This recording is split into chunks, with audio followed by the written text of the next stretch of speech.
Just thinking of those two, I mean, whatever people say about footballers being enemies, yeah, there is a camaraderie which exists in the game, which overcomes all. They've got great respect for each other, I'm sure.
There's a lot of conversation going on there between Brian Clough and Terry Venables after the match, and what transpires, we might find out what they were saying to each other before the game. But Jimmy, Bob, perhaps we could have your final thoughts just going into the game now about what you think might happen today, Jim? Well, I've clashed with both the managers in my time, and they have teams of immense footballing ability. There's not going to be anything in the match, really, in my mind. One of the problems might be it might be so close, you know, that they cancel each other out.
The crowd these days once again happily paying due respect to the traditional cup final hymn. So let's join our match commentary team now, and that's Trevor Brooking and of course John Motson. The Prince and Princess of Wales. Well, they say that Alf Ramsey changed the way English football was played. He's also helped to change the tradition of the cup final, because that's the first time I can recall the teams being on the pitch for Abide With Me, but it didn't seem to matter. And as Desmond Lynham said, it was well observed, as I'm sure will be the introductions now, because this too is breaking new ground at Wembley. We have 4 royal guests: the Prince and Princess of Wales, the Duke and Duchess of Kent. I believe that Princess Diana's elder boy William plays football at his Ludgrove Prep School in Wokingham, so she has been to see a few matches this season. Not one as big as this, though. Neutral green, with perhaps a touch of forest red. Would you please stand for the national anthem?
Stuart Pearce of Nottingham Forest will present his team to the royal party. Des Walker shaking hands there, Steve Chettle alongside him, fellow central defender. Gary Charles in there, Ian Wone, who we heard from earlier on, Gary Parker, Lee Glover, Nigel Clough, Gary Crosby, Steve Hodge, a substitute today, as indeed is Brian Laws, and the other Brian, Mr. Clough, who will now be presented to the Princess of Wales. And having met one of the great personalities of this cup final, the Lady Princess Diana will be led across to meet the Tottenham Hotspur team. And in a few moments, she and Prince Charles will be shaking hands with the other great character, Gazza. I suppose you could say, with his tendency for tears, Gazza, it's a case of one Prince of Wales meeting another Prince of Wales. But enough of that. This is the Tottenham Hotspur side taking their chance to meet the royal guests. And Gary Mabbott, the captain, doing the introductions. And at the end of the line, the referee, Roger Milford, and his two linesmen, Peter Newton and Peter Brennan.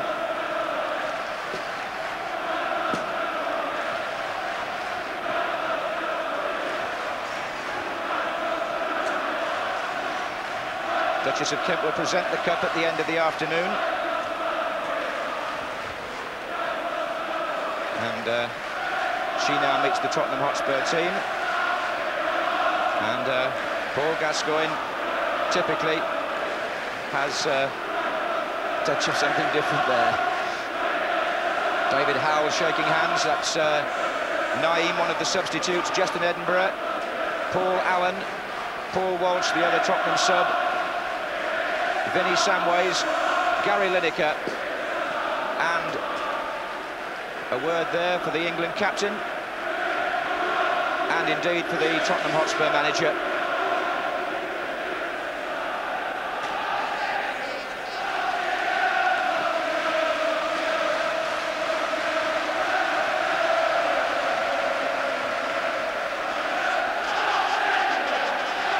And their Royal Highnesses have been introduced to all the main performers here today.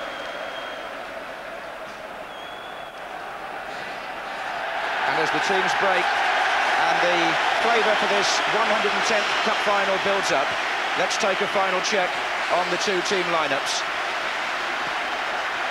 Nottingham Forest, the semi-final team. At number 2, 21-year-old Gary Charles returns in place of the more experienced Brian Laws. At number 6, Roy Keane. At 19, the youngest player on duty today, gets in ahead of current England international Steve Hodge. Indeed, Laws and Hodge are the two subs. Lee Glover at number 10 is only 21. Ian Wone at number 11 in his first season of senior football is 23, giving the Forest team a cherubic, choir boy look with an average age of 23 and a half. Spurs, by comparison, have an older side by about 2 years on average. At number 10, their only out-and-out striker, Gary Lineker, is the oldest man in the match at 30. One of those 5 midfield players has almost certainly been given the specific task of marking Nigel Clough. We shall see when the game starts. On the bench, as indeed they were for the semi-final here against Arsenal, it's the same team, the substitutes, Paul Walsh and Naeem. Brian Clough, having come out smartly attired in his suit, has in the past at Wembley disappeared behind there to put on his more comfortable tracksuit, and it looks as though he's going to do the same thing again. And the royal party seated now next to Bert Millerchip and his wife Barbara in the front row of the royal box, and the Forest chairman Maurice Roworth there and his wife Sally. Maurice Roworth sitting next to Her Royal Highness Princess of Wales. And in the centre circle, Roger Milford and his 2 linesmen greet the 2 captains, Gary Mabbott and Stuart Pearce. 2 of the great leaders, these players. Pearce, something of a hero now in Nottingham. They've really taken to him over the last year or 2. And Gary Mabbott, such a splendid image for a professional footballer. And the 2 teams sporting new kit today, made incidentally by the same manufacturer, and they've developed those Tottenham shorts that Bob Wilson was talking about, which are a throwback really to the 50s, I think. Perhaps Alf Ramsey and Bill Nicholson's time as a player. But here's one of the modern breed, just in Edinburgh, just 21 years of age, the youngest player in the Tottenham side, didn't even start a league game until the 8th of December, which makes him even newer to a scene like this than Forest's Roy Keane, the Irishman who's made such enormous strides in this, his first season in top-grade football. Just before the kick-off, a chance for Trevor Brooking to have his say. Well, let's just hope it's the sort of final we all expect. 2 good footballing sides. Will it be the teamwork, passing habits of Forest, or perhaps the bit of individual flair from Spurs? We're just about to find out. Again, the Wembley pitch looks in fine fettle. Spurs in white, going for a record 8th FA Cup win. Forest trying to do it for the first time for Brian Clough. Paul Allen wearing number 11. And it's Sedgley sliding it across. And I think we're going to see a roll for David Howells, which we'll pick up in just a moment.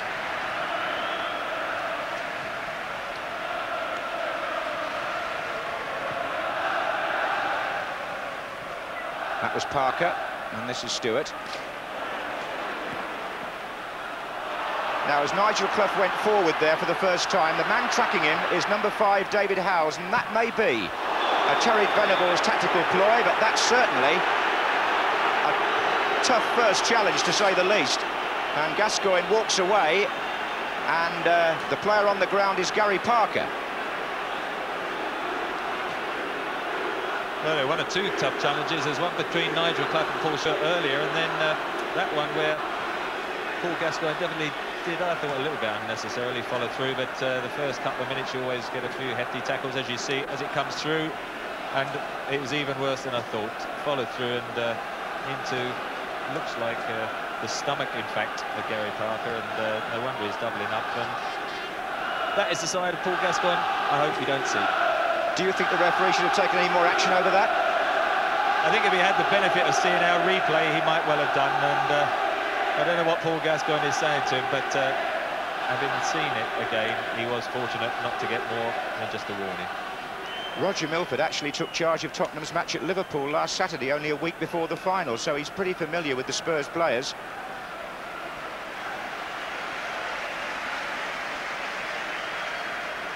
Anyway, the delay has meant that Steve Chettle has gone forward for Forest. This is Pearce. Now it's Wone. This is Chettle. Across to Gary Charles. Keane is well forward. Crosby over on the right wing. He was being challenged by Justin Edinburgh, and Forest get the free kick. Linesman on the Royal Box side in the first half, Peter Brennan.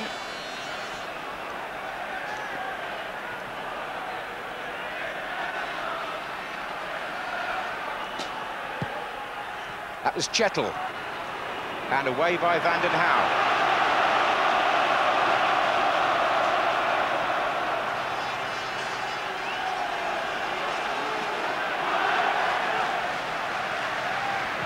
Wone takes the corner.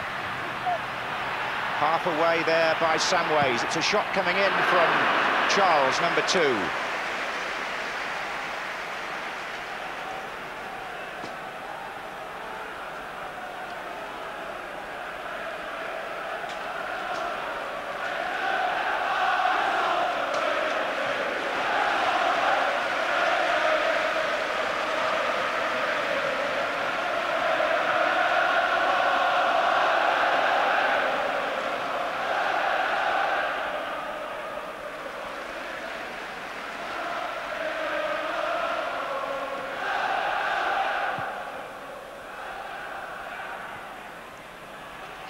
That was Lee Glover playing up front with Nigel Clough, then Paul Stewart in midfield for Spurs. This is Keane. Charles.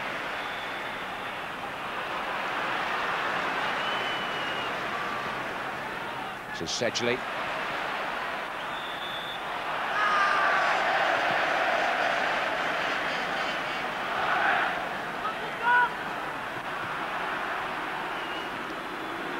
This is Gascoigne.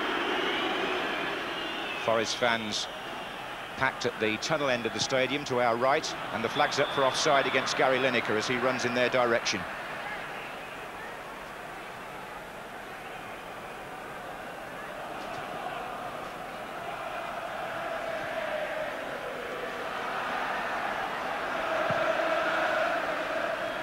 Stewart.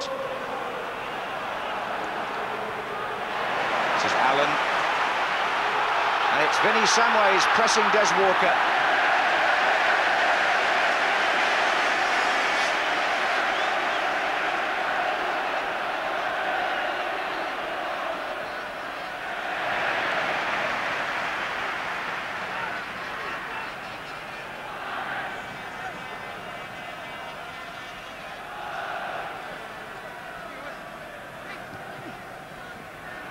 They've been playing for 5 minutes as Forest tried to strike up the pattern and the movement for which they're so familiar. Here's Parker.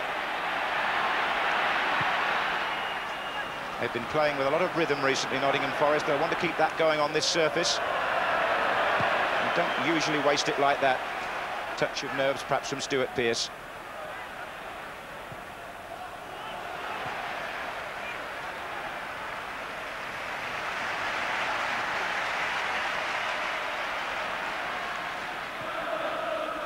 Here's Gascoigne.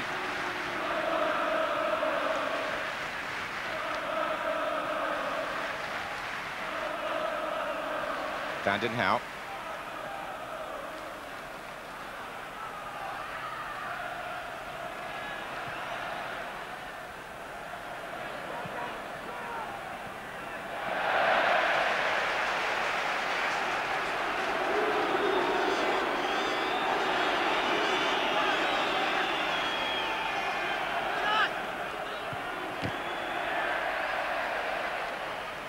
Spurs will be looking for the explosive start they made to the semi-final as they push forward for the first time. Here is Gascoigne. Paul Stewart line just behind him, and it was turned out by Steve Chettle for the corner.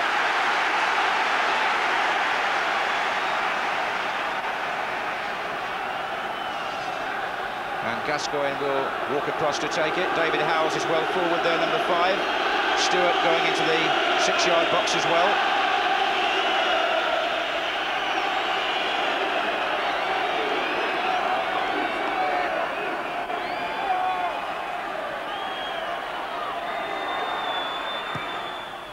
Stewart is up with Chettle, and the ball comes off the Forest player for another corner.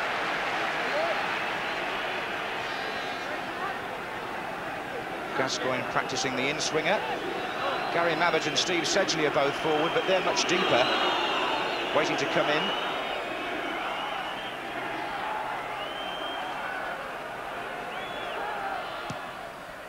A longer one this time, and there is Sedgley, and Lineker was in there. It was hooked away by Chettle from behind the goalkeeper, and Sedgley has a shot. Well, Forest had men back there, and Mark Crossley was pleased about it because the ball went behind him as Lineker tried to get in, and there was good cover. Chettle notably was there for Forest as Lineker forced the ball past the keeper. Number 5, Chettle clears. Keane with a forward run. Here's Parker.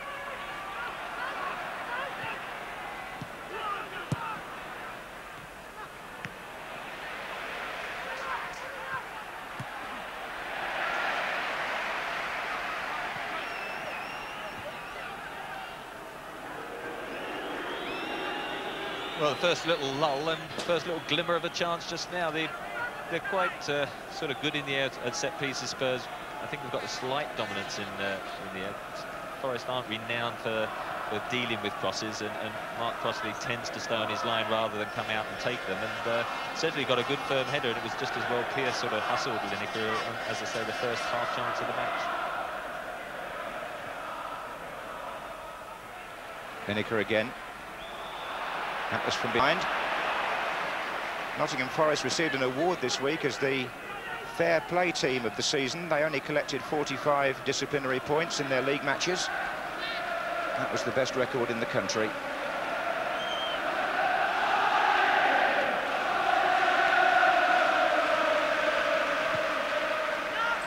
Samways for Tottenham. Lineker back to him. Charles the defender. Mabbott's forward for Tottenham in this attack. Here's Gascoigne.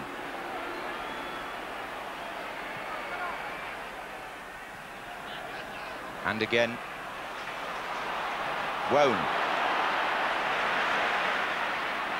Vanden Hauwe. Vanden Hauwe wears number 3, but plays on the right of the Tottenham defence. And Edinburgh number 2 on the left. That's for Stewart. Walker's header. Pearce. Wone.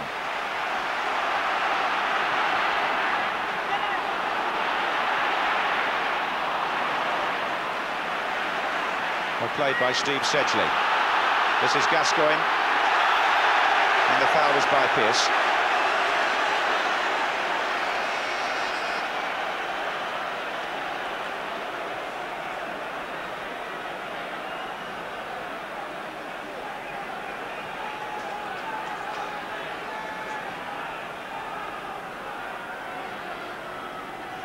Been playing 10 minutes. Here's Samways.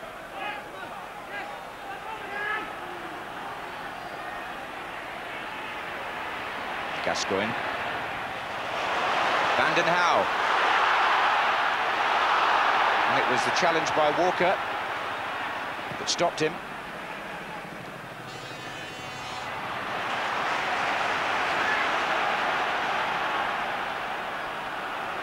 Stewart.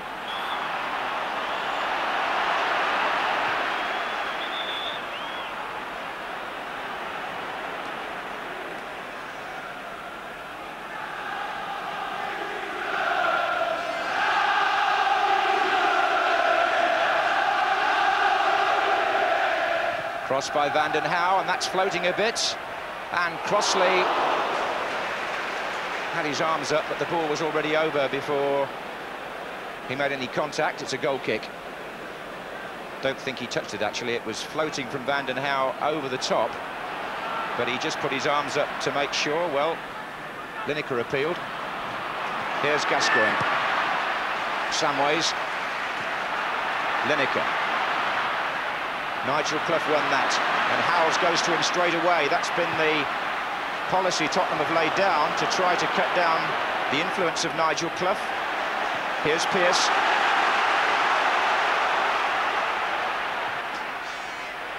And Torsbeck came confidently, nearly 18 yards to meet Roy Keane.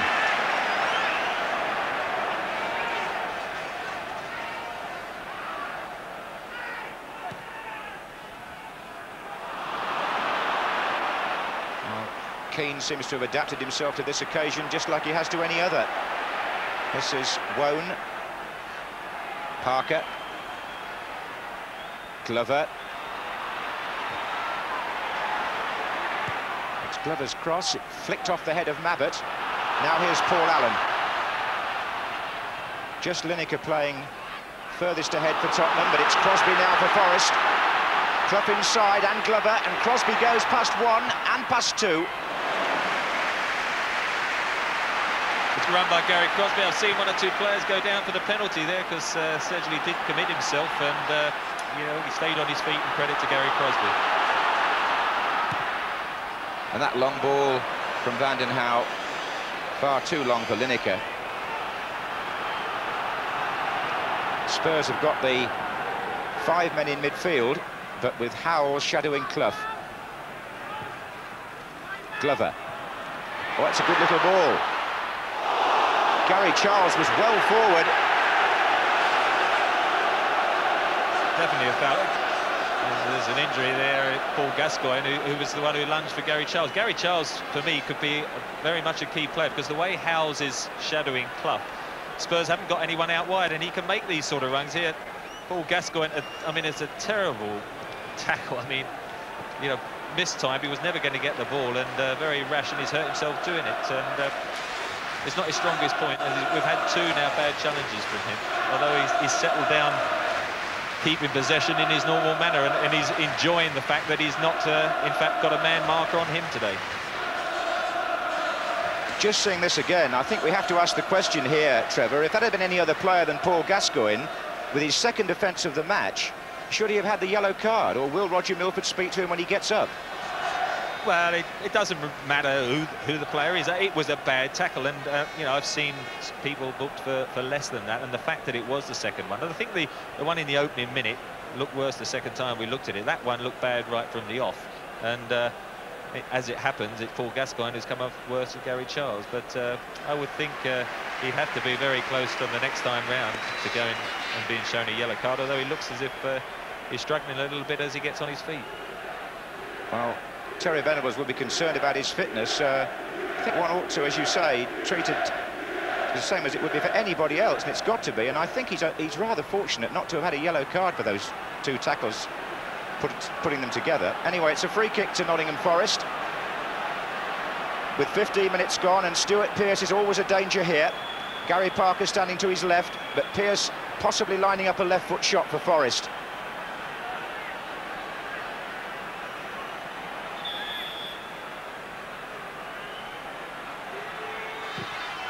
Oh, it's in! What a splendid shot by the Forest captain to give Brian Clough's team the lead in the cup final. And what Gascoigne did in the semi-final against Arsenal, Pearce produces against Tottenham in the final. Superbly driven, Gascoigne still hobbling after giving away the free kick, from which Pearce puts Forest into the lead. It's the perfect strike with the left foot. 16 minutes gone, Gascoigne is down, and the Tottenham physio rushing onto the pitch. Now we have all sorts of drama here. He looks to be in a bad way, and the substitute is already being prepared.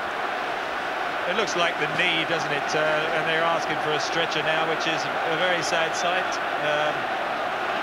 The tackle was ill-timed, but nobody wants to see a character like Paul Gascoigne go out of a final. But the way he got up, he was hobbling back to the halfway line, and as soon as he tried to push off once they'd kicked off, it collapsed on him, and he's going to be stretchered off.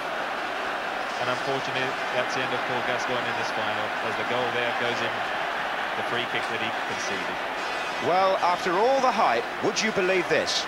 Terry Venables on the field, having to reorganise, because the player who many people thought would dominate this FA Cup final is not going to take any further part. Only 17 minutes gone, and the stadium torn between celebration at one end and sympathy at the other.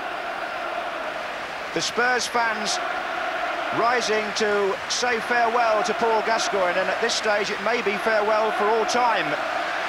It seems a churlish thing to have to say, but he's on a stretcher, but they may not see him again.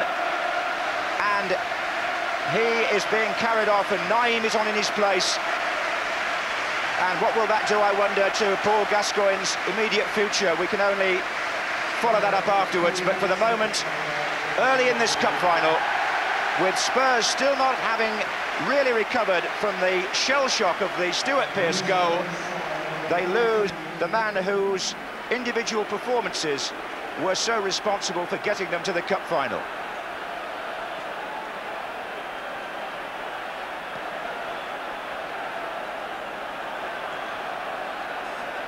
Well, there were tears in Turin, and I'm sorry to say there are going to be more tears today.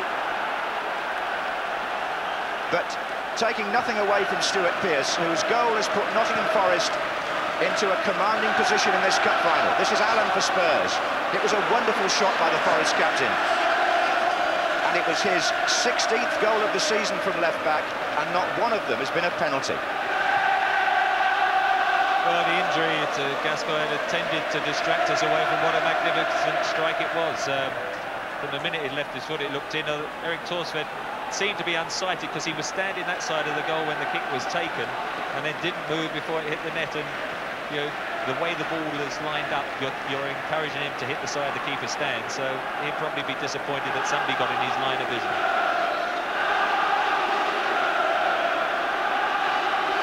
It's 1-0 to Forest.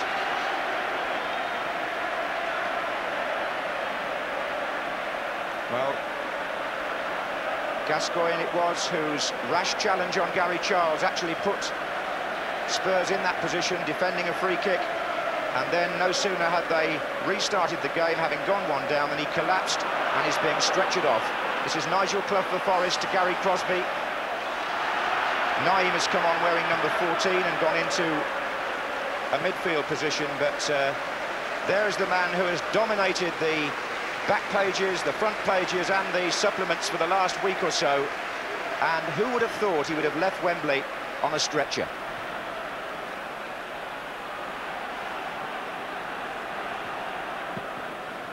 They nearly got Lineker through there. It was Chettle in the way. This is Clough. Spurs having to reorganise a bit in midfield now. Here's Naim.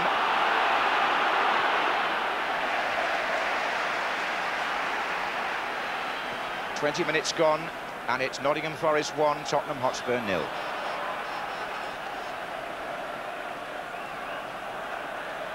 This is Samways.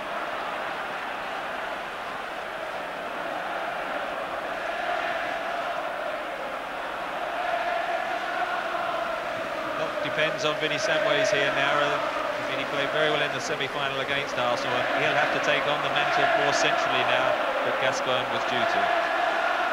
This is Pearce. Parker.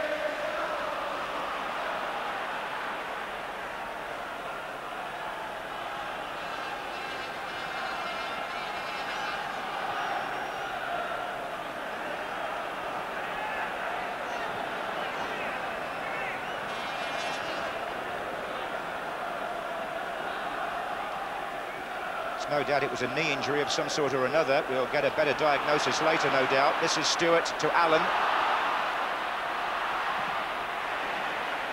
And whilst not wanting to draw attention away from what's in front of us here, an FA Cup final, it may, of course, have some bearing on whether or not, or how quickly or not, Paul Gascoigne moves to Italy, if that's where he's going. Here's Parker for Forest. They know where they're going at the moment, and that's forward with a one-goal lead. But given away. Naim to Lineker. This is Stewart.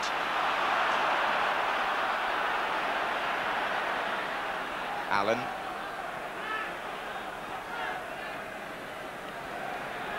Samways.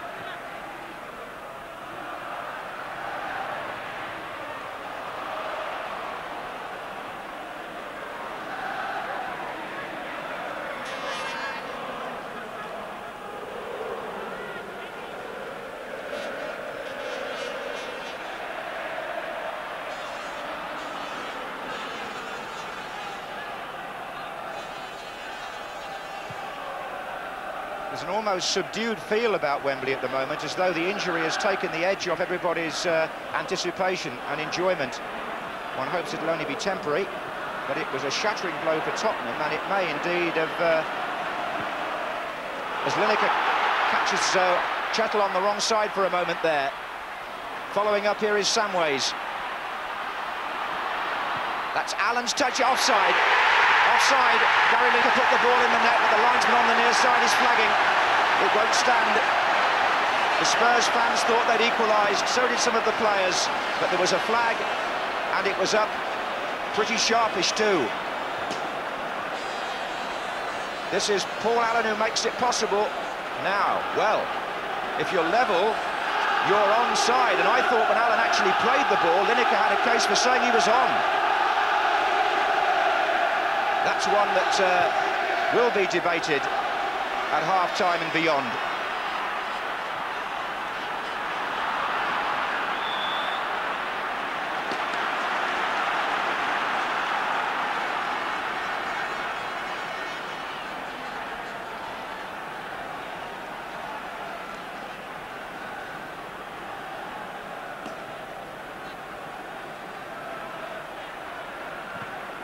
That's forward by Van den Hauwe. And this is Mabbott and Edinburgh. Now that was a moment when Tottenham will look back and wonder if they were the victims of a questionable decision. I know Bob Wilson's been writing in the programme about the number of contentious issues on the borderline that have affected the FA Cup this season. That may be another one. We shall have to see. This is Parker. And now Nigel Clough, nice little ball. Parker again. Samways. Stewart. They're trying to get Lineker in on that diagonal ball through the inside left channel, but here's Wone for Forest. And they've got 5 forwards up here. Glover, number 10, Ian Wone again. Oh, chances here, Gary Crosby was free. Torsvett saves, and what an opportunity for Forest to have gone 2-0 up. Eric Torsvett gets the credit for the save, but Crosby will see it as a chance missed. Here's Allen for Spurs. Now the game is really opening up. Samways.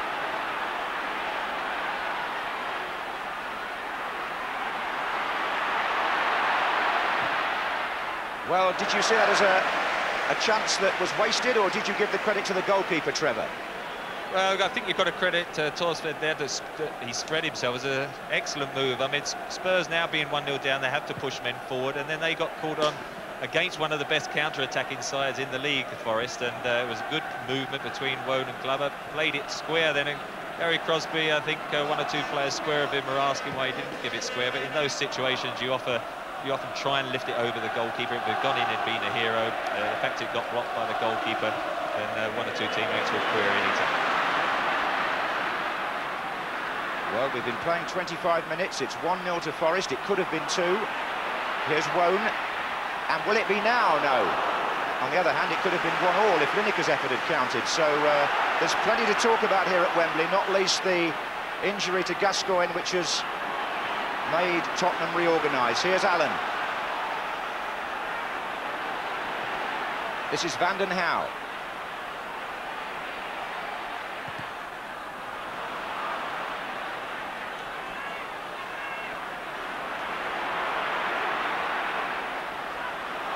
Keane. Well, Gary Crosby, I had to just remind myself, did score in the semi-final from precisely that position, the first goal against West Ham, so he could hardly be blamed for trying to put it past the keeper again. That's Samways, looking for Lineker. They need support, Tottenham here, coming up. There is Samways again, taking over the main role in midfield. Naeem. Hit Chettle, Samways. Hits Chettle again, Naeem. David Howell's waiting in the area now as the cross comes in. Paul Allen!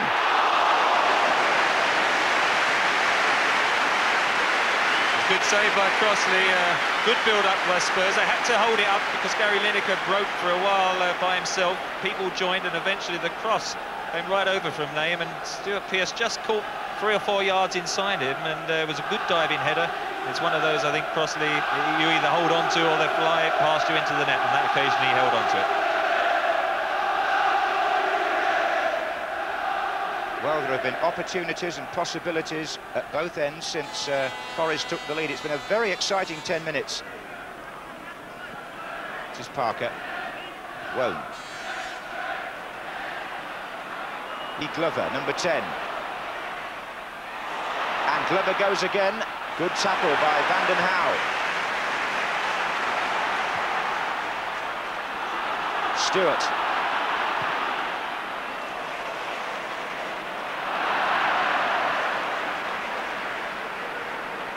Now I want to go back to the incident down here where Peter Newton, I'm sorry, the linesman on this side of the field from Widnes. There goes Keane. Peter Newton from Widnes on this side of the field, flagged for offside against Lineker on what Tottenham thought was an equaliser. And that's why it stands at 1-0, but I just feel it was a very tight call. Samways.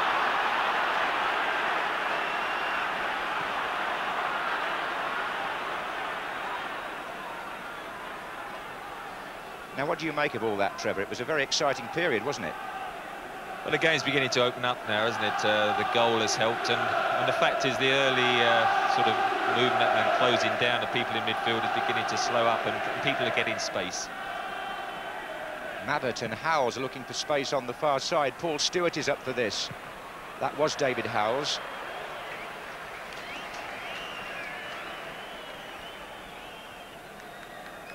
Whenever Forest and Spurs have met in recent seasons, it's been a good, fast, open game with usually a lot of scoring chances, and this looks, from the start, to be no exception.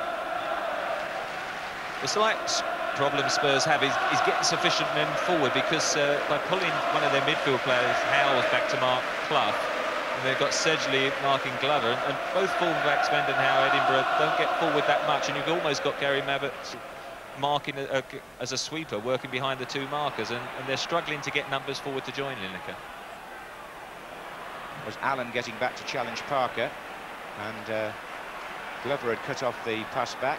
Howes, Van den Hauwe. No foul given. Van den Hauwe looks at the referee, play goes on, and that's Mabbott challenging Glover. Quarter of an hour left in the first half at Wembley in this FA Cup final. Nottingham Forest lead Tottenham Hotspur by 1-0. A superbly struck free kick by their captain.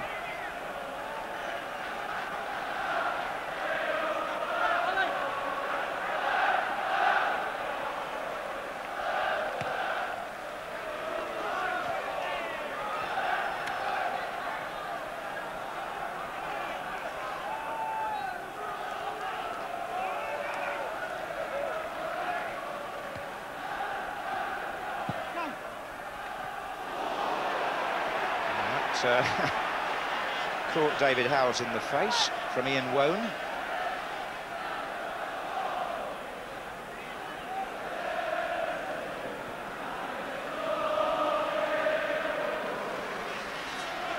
To Sedgley. All-seater crowd now at Wembley of 80,000, and they've paid gate receipts alone today of well over £2 million, but they've seen the £6 million player carried off.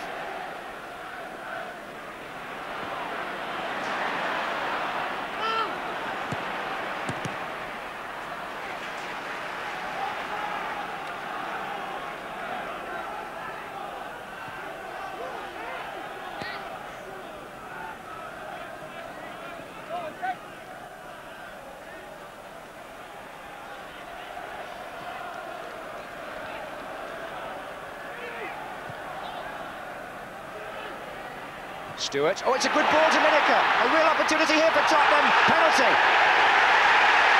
Now, what does the referee do about the goalkeeper? Lineker has been brought down by Crossley. Spurs have a penalty, but in the Football League this season, referees have been sending goalkeepers off if they call it a deliberate foul to prevent a goal-scoring opportunity. I don't think he should be sent off, because I think a penalty is a just enough punishment for an incident like that, and I hope the referee agrees with me. But Gary Lineker is the man who takes the Tottenham penalties, and now on his shoulders, shades here of the World Cup. And Crossley has saved it, and follows Dave Besant as a goalkeeper who saves a penalty in an FA Cup final. Extraordinary. Now Brian Clough just wipes his chin, and Lineker looks stunned. Corner to Spurs. Mabbott came hurtling in there. This is Paul Stewart.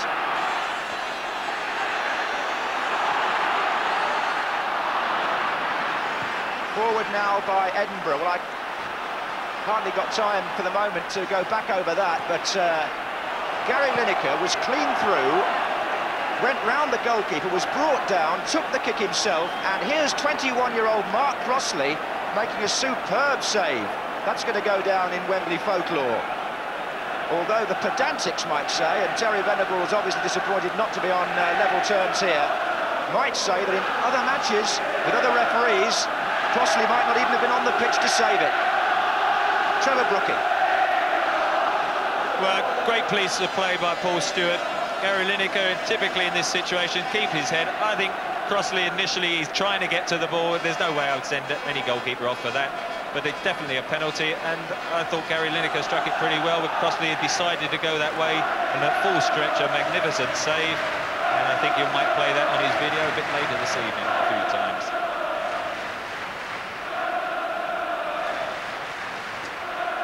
There's the long throw. There's Stewart up with Mabbott. Oh, that wasn't a bad effort at all. Gary Mabbott getting through to strike it as it came back off Stewart. Tottenham captain there, getting into the attack. But Crossley will be on a high at the moment. His nickname is Norman in the Forest dressing room because they think he looks like Norman Whiteside, another former Wembley hero.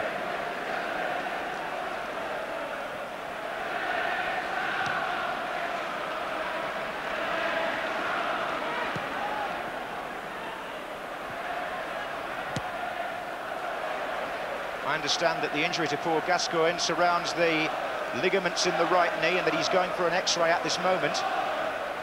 No break, I'm told. And just going back to Lineker, he took those two penalties so coolly in the World Cup, didn't he, down in Naples. Here's Wone. Parker with the shot for Forest with 10 minutes left in the first half. And the score stays. Nottingham Forest 1, Spurs 0. Well, no shortage of incident, and the game, Forest got their noses in front, but Spurs pushing forward, had that opportunity, and no better one than a penalty, but as I thought, Gary Lineker hit it well enough, and let's give Mark Crossley every credit. But there are chances developing, and I'm sure we're going to see some more goals before the final whistle is blown. I would take nothing away from the save at all. It was terrific. I just wonder if it was hit at a height that perhaps goalkeepers might appreciate, but certainly Spurs will see it as an opportunity missed. And here's Allen. Stewart.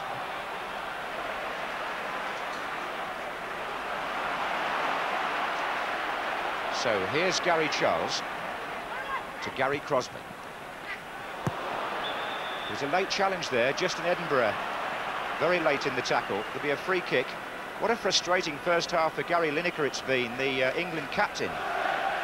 Put the ball in the net only to see the flag up for offside, which he contested, and then round the goalkeeper, brought down, took the penalty, had it saved.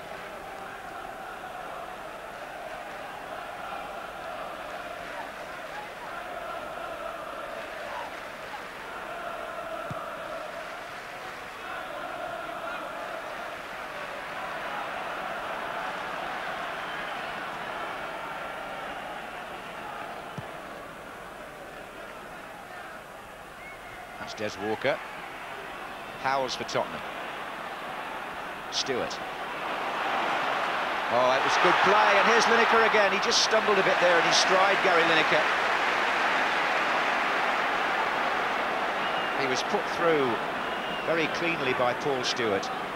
Here's Wone for Forest. Parker.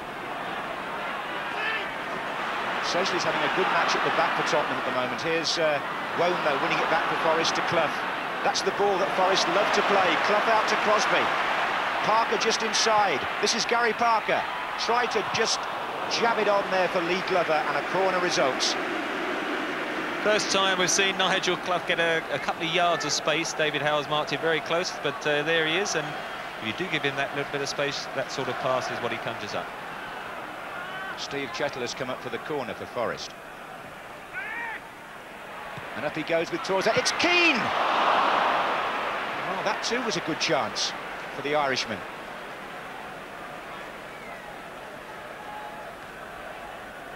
Yeah, near post corner, Torsved comes trying to punch it, I think, rather than catch it, and it just sort of drops down, and Roy Keane actually waiting for the ball to drop, and snatched at it, hit it a bit early, and floats over the crossbar. But as you say, good opportunity again. The score could quite easily have been 3-2, based on the chances we've seen. As it is, it's still 1-0. Here's Allen. And Stewart now furthest forward. He's had a good half, Paul Stewart, since reverting from striker to midfield. That gives him that little bit of time and space. He had a good semi-final against Arsenal, and possibly up in this first half up to now, I think he's been the pick of the Spurs players.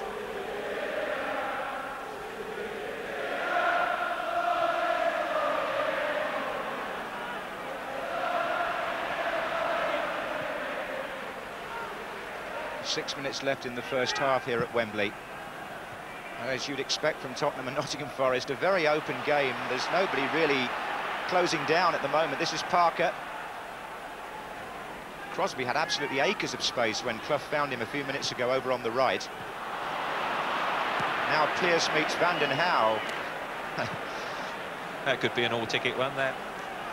I think they would put that on somewhere else, probably indoors at Wembley, I would think. Two of the strongest men in the game. Here's Stewart.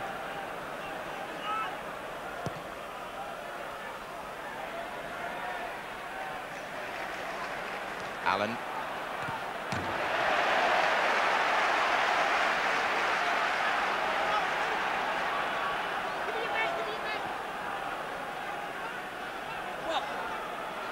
So, just about 5 minutes left in the first half here.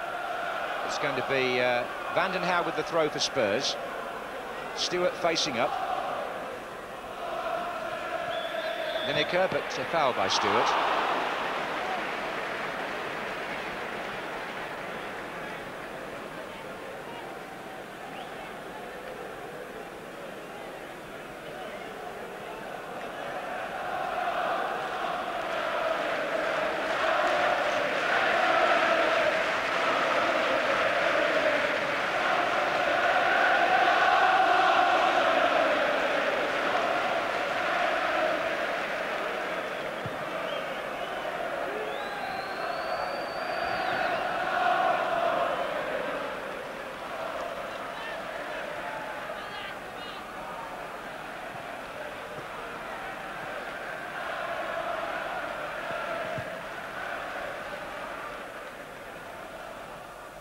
This is Naeem Crosby. I get the feeling that Crosby is proving a bit of a handful to young Justin Edinburgh, Trevor. He's fouled him 2 or 3 times, the Tottenham #2, and Crosby's making inroads from that right-hand side. Well, Gary Crosby likes to run with the ball. He's got good dribbling ability, and like any winger, once you've got an inaccurate defender, you've got the defender in trouble. And Edinburgh is a young lad, and he's just got to learn not to dive in rashly and concede free kicks, but make sure he's tight enough to Crosby that they can't play it to feet and let him run at him. The last foul there was by Sedgley on Glover. Now, how are the royal party enjoying the cup final, I wonder? Well, Nottingham Forest chairman sharing a few thoughts with His Royal Highness.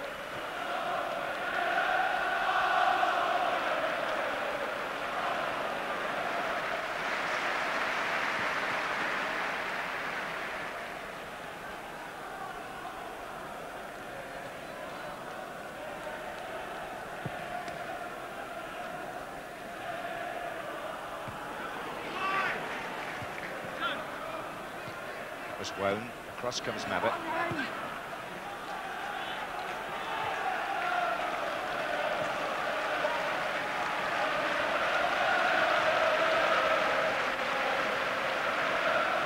David Howells away from Nigel Clough. Naeem. Spurs trying to get Lineker through the middle again, but Des Walker very aware of that danger. Here's Gary Charles. Sedgley, Samways, back to Sedgley. Lineker. Oh, now then, Tottenham could get sucked in a little bit here to the Forest counter-attack, which they're specialists. This is Wone. Mabbott got a tackle in. And with 2 minutes left in the first half, it's Samways for Spurs. Van den Hauwe charging down the right. Pearce goes across.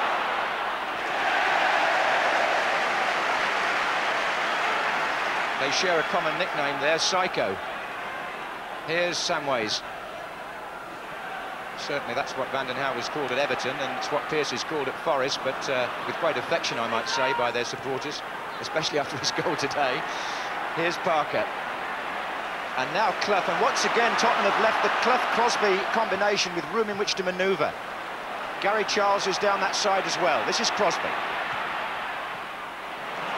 Howells cut it out. Naeem, Allen. Now there's space for Tottenham in midfield. Stewart. And that's Paul Allen running through, and Keane it was that turned it back, played a 1-2 with his goalkeeper, and rather more coolly than perhaps it was, walked away. That was fortunate, as you see the ball coming here. Takes it in the run, Allen, and Roy Keane slides in, and it gets stuck between Crossley's legs. Could easily have gone through and trickled in towards the empty net, and Crossley and Keane will both be relieved at that. Paul Allen, a good little competitor and having a good battle going forward against Stuart Pearce, and apart from that free kick, has stopped him venturing forward.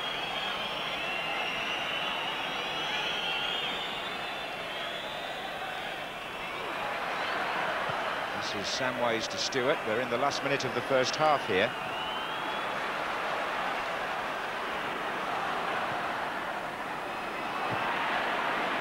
This is Keane for Forest. And that's well played again. They're using Crosby so intelligently at Forest. And Edinburgh doesn't like it very much.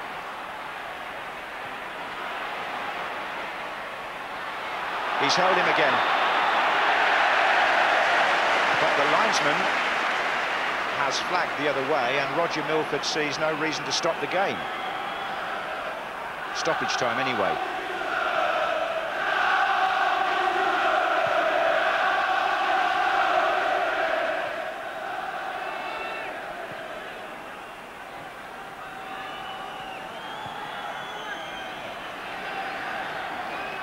Forward by Sedgley. Forest, such a good passing team, aren't they? That was Keane to Wone. And it's all usually on the ground and nicely measured and precise. Pearce now. Keane.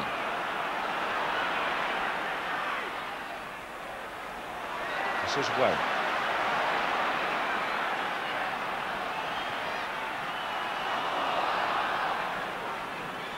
Time obviously being added on here by Roger Milford because of the delay over the Gascoigne injury.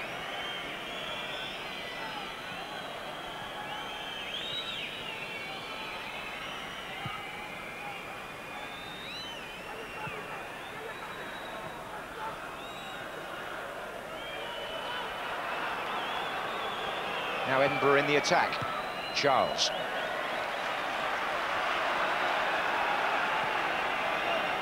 Spurs could certainly do with something before half-time here. They're leaving the long throw for Steve Sedgley. Howells is deep in the penalty area, coming to meet it. So too was Keane. That was Edinburgh, back to Sedgley. Lineker closing in.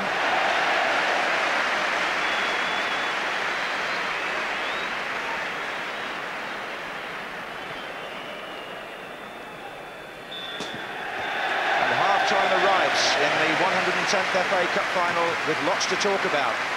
Nottingham Forest leading by 1-0. A stinging free kick by Stuart Pearce on 16 minutes. Gary Lineker had the ball in the net. It was disallowed for offside. He then had the chance to take a penalty after he was brought down. That was saved by Crossley.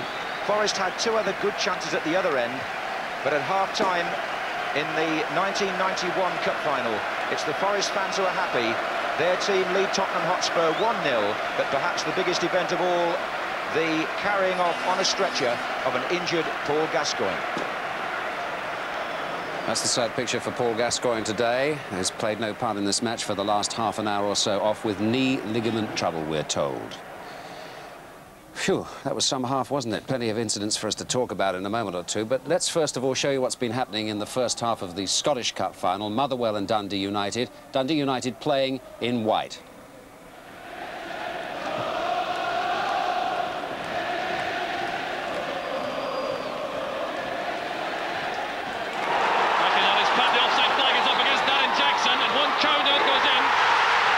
Disappointment there for Hamish French. Now he, I do not think, was the player offside. It was Darren Jackson, I think, who had gone forward. 100% right, John. Actually, Hamish French is so unlucky here, it's unbelievable. The offside that flag went up, and rightly so, against Darren Jackson, who was a yard off. But didn't Hamish French finish it well? So a chance here for John Clark, the Udy shooting putt, or Freddie van der Haan. They're both very good from this position, outside the penalty box. Here's van der Haan. Off the inside of the post, and once again, United are very unlucky. Well, what a tremendous shot it was from Freddie van der Haan. He drove as low. Alistair Maxwell diving full length for that, and it's another let-off for Motherwell. Playing in high for Ireland. That's the way Dougie Arnott likes to receive passes. There's O'Donnell. Ferguson into space for Griffin, who's doing some good work on the right for Motherwell. Releasing the early cross. There's Ferguson! It's a classic from Motherwell! The celebrations begin! It's a goal of outstanding quality to put Motherwell ahead with 33 minutes of the first half gone. The cross here by Jim Griffin, who took up great position, was deflected, but just look at the accuracy there in the header from Ian Ferguson. So Motherwell won up at Hampden, and of course Forest won up here at Wembley. What a half that was. And there were we saying what a good guy Gascoigne was before the match. And Jimmy, right at the start, he rather put himself about a little bit too much, didn't he? He did. I mean, he means well, but there is a flaw in his temperament, obviously. Today he was so psyched up that first tackle, I don't think I've ever seen one quite like that. Watch the height of the boot that he carried on and got Parker in the chest with. I mean, quite extraordinary tackle. If it had happened later in the game, it definitely got booked. That's nothing to do with it, does it? You should have booked him there and then. I mean, it's a bad decision, really. I mean, he should have been booked there and then. The fact that he's Paul Gascoigne has nothing to do with it. I think the ref was as shocked as we were. You know, I mean, that's what you did the interview with him. It happened so quickly that... He was in a lovely mood before the game. We were talking about having a game of football which was going to be one of, not exactly friendliness, but beautiful passing. And all of a sudden, a tackle that is beyond the line over which players should not cross. I mean, there is a line that I've mentioned before, and occasionally you see it. And that tackle was in that category. Hyped up and adrenaline flowing, but wrong. And his second contribution was costly in so many ways. Well, it was just such a crude challenge again. It's a bookable offence in many respects. It's a bookable offence, that. I mean, it is very, very sad that he's had to go off the field because of it. But I mean, I think it could have been a booking. It could have been a sending off. He could have gone off with 2 yellow cards. You know, never mind the injury. Within a quarter of an hour of the Within a quarter of an hour of the game. Yeah. And I mean, I was ridiculed in one paper last time for saying that a great player like Gascoigne, when he was on form, was magnificent and can win you a game. When he's off form, he's a liability. And in the mood he was, Spurs were lucky they didn't have 10 men for the rest of the game. But it's that indefinable thing within him, Jim, isn't it? It's the adrenaline thing, it's the wanting, it's the overexcited thing, but it's just fractionally those occasions. We saw him against Notts County earlier this season when he put an elbow in the player's face, which was really either a red card, but he got away with that. Well, a month ago, he was the hero. That superb free kick. He was the hero at 10 to 3 this afternoon. before it happened. Yes. He was our hero at 10 to 3 this afternoon. This is what resulted because of that that foul. Oh, this is the ambulance coming. The good news, if you can call it good news, is that we gather he hasn't broken his leg. But ligaments can be a very, very serious problem. I mean, it can be a lengthy. Sometimes it can be longer than the mending of a broken leg, but it's of great concern to Tottenham in every respect at this moment. I would think the general manager of the Midland Bank, actually sitting at home, if he is, unless he's here, his knees would be knocking, and because that's £8.5 million certainly on hold for the moment. Right. Well, here's as I said just now, the incident that led to it, or the free kick that happened as a result, I should say, and what a free kick this was. There's a bit going on in the block there, which we might take another look at. Look, there's a bit of shoving. Oh, there's no doubt about that. There is absolutely no doubt that Glover, watch number 10, I think it's Lee Glover, now he knocks Gary Mabbott right out the way. Yeah. And it's foul? Superb. Oh, absolute foul. Shouldn't have been. No goal. No goal. No goal. No. You see, I told you the worst place at Wembley is in the referee's costume. It's getting a bit like American football, which we've mentioned before. Things are going off the ball, and one man with his two officials are not enough now to cope with what's going on the field of play. So, there it is. Look, there's the still picture of it. I mean, it was a definite push, and it's a kick the other way. You might say, well done, Pierce, for finding the gap, but he's created the gap there by that foul. It's an absolutely wonderful strike. So we think perhaps that wasn't a goal, and we think that perhaps this was. Certainly. Lineker. But we did say beforehand, when your name's on the cup, it may be on the cup, you know, for some other reason than... Vinny Samway's lovely pass. Look, now, this is the vital pass. Is Lineker on the far side? Now. There. Onside. Look at the grass. He's onside. He's level. You can see by the actual dark grass and the light grass that he's level, and level is no longer offside. This season, if you're level, you are onside. That is a very good goal. Yeah. And the linesman, like so many linesmen, has picked it up at the point where he is clear. There we are. There's from an angle at which I think it doesn't show up. The stripes are the other way. Yeah, the stripes are going the other way there.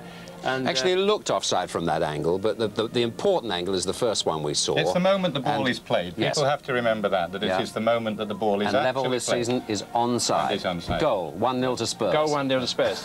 I mean, who wants to be the referee? Because well, he made the point himself before the match, didn't he? He's got that instant, that 2 seconds to decide, and we've got the benefit of all this. He said, I shall make some mistakes in the afternoon, either little ones or big ones. Well, he's made a couple of big ones.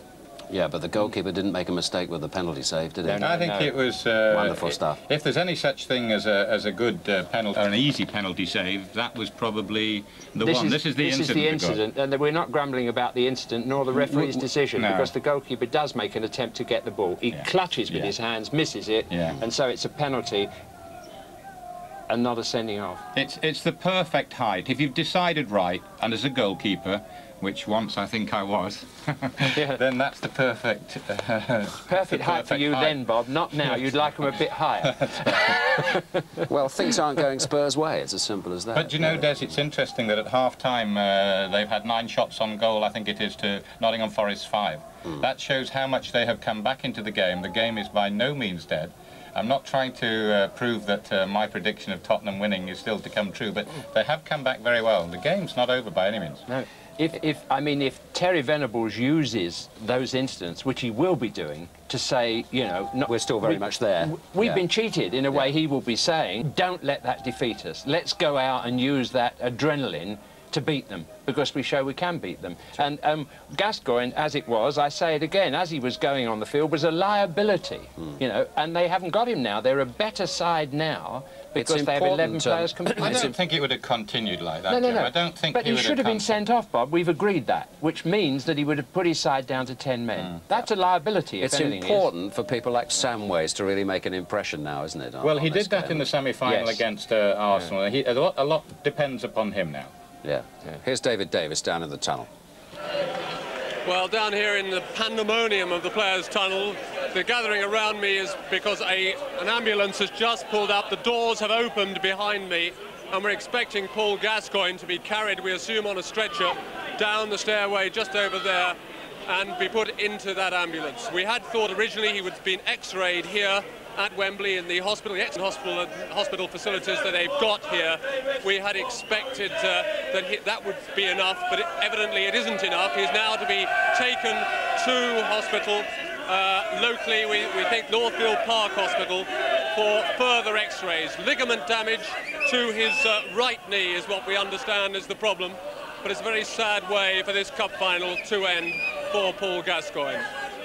It is, and I guess it spoils it for you watching at home, the fact that he's not taking part two, but he did rather bring it all upon himself, I think, today. Yes, he did, but yeah. it hasn't ended the afternoon. I'm looking forward to this second half immensely. It's a contest, isn't it? It's an absolute I'm a little contest. worried now about my prediction, and Bob is smiling a little bit, that Spurs might come back into it, because they may well. Yeah. If it wasn't for the fact that Nottingham Forest had been so blessed so far, you would think that Terry Venables will stoke them up and win the match, but I'm still sticking with Nottingham Forest. He's a wily old fox, Terry Venables. I think he will be generating as much as he can at this moment out of the Gascoigne incident, out of the fact of what's happened, the fact that they're 1-0 down, and as Jim said, I think it's really got everything, the makings of another fascinating second half. OK. Should we listen to the man for a while? We'll do that. All right, then. We'll do that.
Spurs are back on the pitch.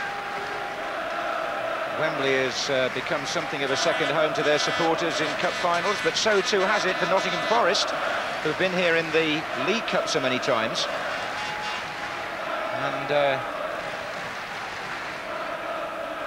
must say, just backing up what was said in the week about the improvement in the behaviour of supporters, the whole scene today here is very calm and comfortable, and you don't feel any sense of threat, which was perhaps evident not so many years ago. You will have your views on whether the all-seater plan is a reason for that. Meantime, Nottingham Forest are coming out and just emphasising the fact that Stuart Pearce's goal is the one which, at the moment, has them in front. We've seen that it was partly gained because of a push, and then Crossley, who I got to say, backing up Jimmy Hill, he did go for the ball, as we saw there when Lineker went through, so I'm pleased that there was no suggestion of him. In fact, he wasn't even booked for that, which shows you that Roger Milford felt it was a legitimate attempt to try and get the ball, even though he got Lineker's feet. So after not having seen a penalty missed in a Wembley FA Cup final for all those years, we've now had 2 saves in, what, 4 years? Dave Besant from John Aldridge and young Mark Crossley from Gary Lineker.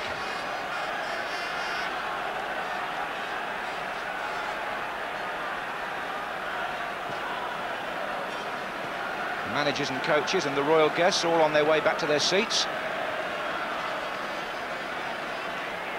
Now the turn of the Tottenham chairman, Irving Scholar, to sit next to Her Royal Highness.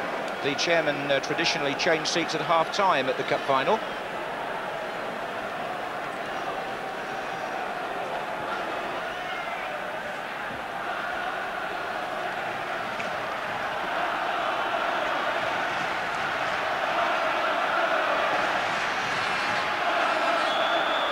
So away we go with Forest now playing from left to right. Nottingham has started the second half over on the left wing here for Spurs, which is where he was playing for much of the season. Indeed, he scored against Forest in the league game a fortnight ago when the teams drew 1-1.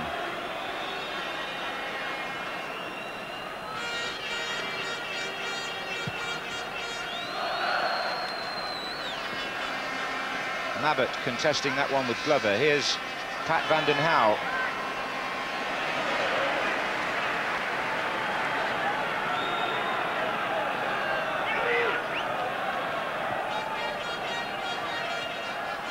There's Lee Glover.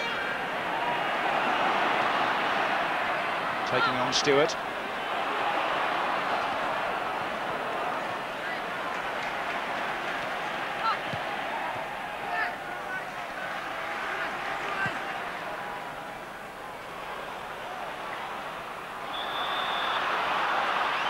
Flag is up and it denotes that it's a free kick to Nottingham Forest.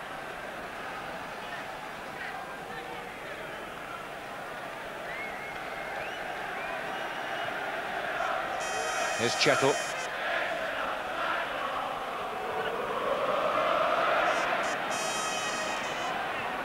Rowan into Clough. That's a good return ball. And the back pass is a bit short, and here's Keane. And hooked away by David Howells. Roy Keane close for Forest. And Spurs glad to see that scrambled away by their number 5. Pearce, Wone.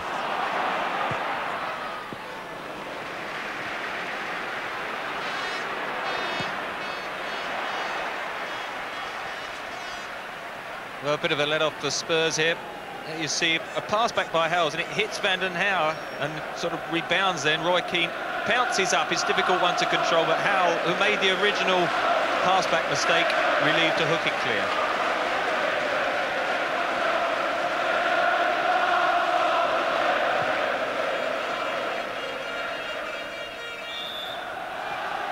And it's Gary Charles who's penalised for the challenge on Naeem.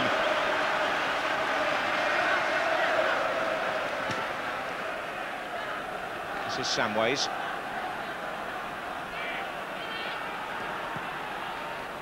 Stewart.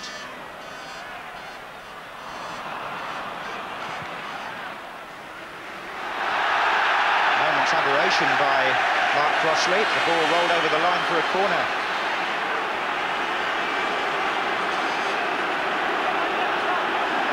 Well, Gary Lineker's right in there. Stewart and Howells have come onto the 6-yard line. Gary Mabbott is deeper.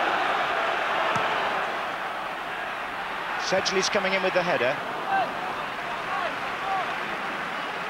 Steve Sedgley, who was a substitute when Coventry beat Spurs in the final 4 years ago, wasn't used that day.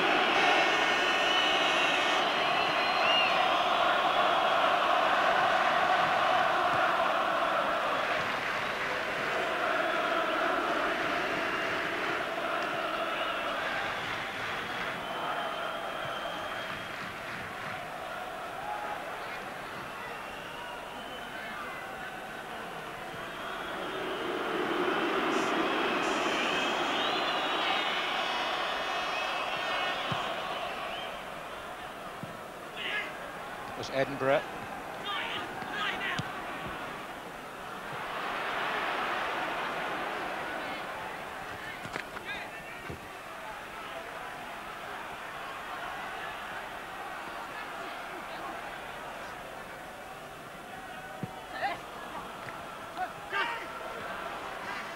This is Keane.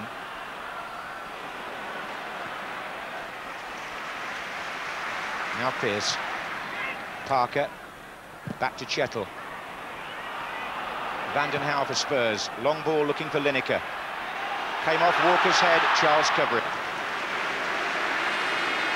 Done well, Gary Charles. Got a lot of pace and, of course, in the England squad for the tour in the summer, so shows the standing he's thought of throughout the game. Yes, 5 Forest players on that tour in all. That's a slice by Mabbott. Bring back a few bad memories for him of the cup final.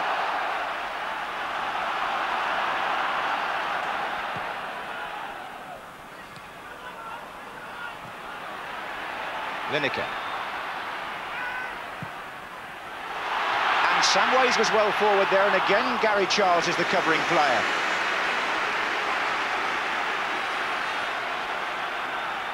Excellent work defensively there, twice in quick succession by the 21-year-old who hasn't been in the team for the last 2 or 3 games. Brian Laws has held that position, but Brian Clough put young Charles in today.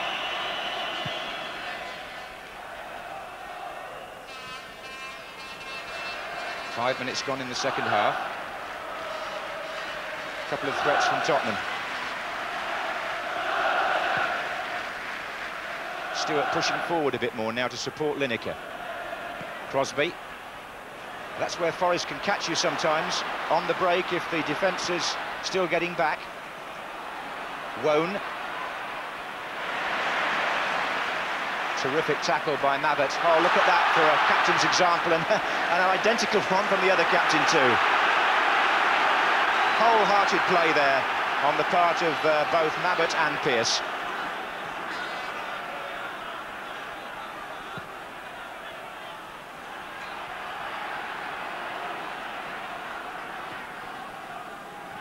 Steve Sedgley. Stewart makes the forward run this time, and Pearce says to Crowley, come on, get off your line. May have been a bit slow starting, but he's found Parker. Wone.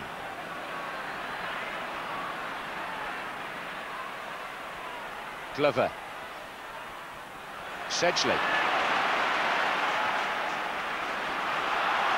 Paul Allen. Samways going down the right. Stewart through the middle. Tottenham throw.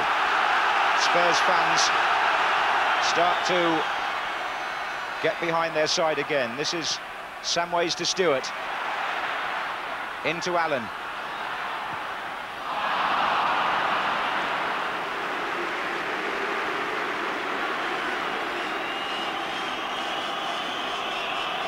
Spurs trying to lift their side, and their supporters trying to lift them as well. They know it's very important to try and get back there. A second goal for Forest, you feel, would put the game beyond their reach, but they've always got the option of Paul Walsh, who's the substitute, but having used Naeem already, Terry Venables has to time that right in case he does get an injury sometime during the second half. But I would think he's got to give Paul Walsh at least 20 minutes if the score remains as it is.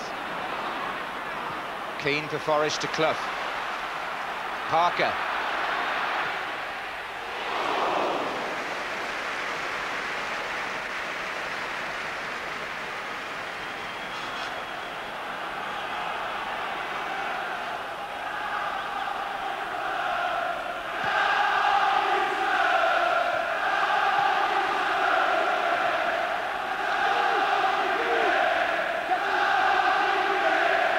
Terry Venables knows that Tottenham have got to produce something extra now. They haven't disturbed the Forest defence too often.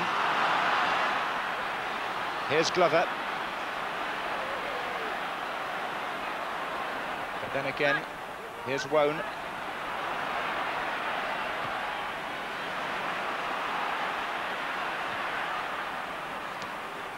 They will look back, of course, on the disallowed effort and on the penalty they missed. How expensive will that prove, I wonder, if at all. Here's Wone. It's Pearce now for Forest. Keane's coming in with the header. Corner. It was turned over, possibly by Justin Edinburgh. Edinburgh did well here. He's left his man Crosby and come in and just distracted Keane enough and to come off the top of his head and conceded the corner. Which should be taken by Wone. Half away by Sedgley. Pearce is coming in with a header. Offside against Nigel Clough. No need to stop the game.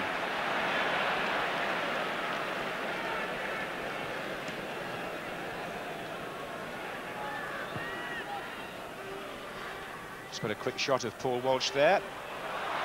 But here's Paul Allen and Paul Stewart with a chance for Spurs. And the equaliser! Paul Stewart scores, and Spurs are back in the cup final.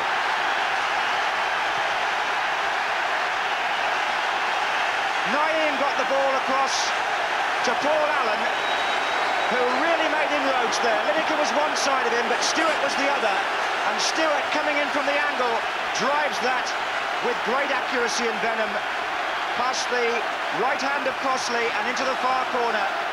And Paul Stewart, who scored Spurs' first FA Cup goal at Blackpool in the third round and hasn't scored since, a run of 80 games, well, he's got one for Terry Venables today, and it couldn't have come at a better time.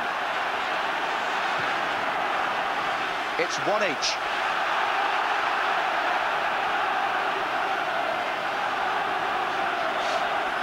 Fine sweeping move, good ball from Naeem. Paul Allen took it in his stride superbly, waited and timed the pass then to Paul Stewart just at the right moment. And Gary Charles, the right back who was sort of just covering round again, but played then to Paul Stewart onside, couldn't get across in time, and he hit the far post perfectly. Here you see Gary Charles then comes across. It was him who then played Paul Stewart on, and he hits a perfect one through Gary Charles' legs to the far post. Crossley no chance, and we're back to one apiece. And the Spurs flags being waved with great enthusiasm at the left-hand end of the stadium. And Brian Clough's face, well, expressionless, I think you'd say. I think perhaps Paul Walsh might have to sit down for a little while now, but the other option on the other side of the bench for Brian Clough is, of course, Steve Hodge, and with his experience, I wouldn't think it would be too long before he might be brought into the action. Here's Edinburgh for a rejuvenated Tottenham. Lineker just inside him.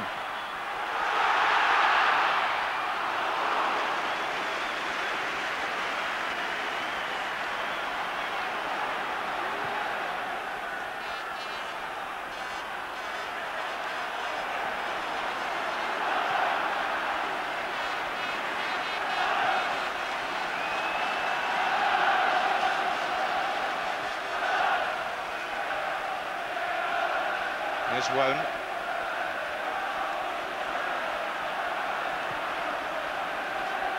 Now it might be Forrest's turn to think back on one or two opportunities wasted. Here's Crosby.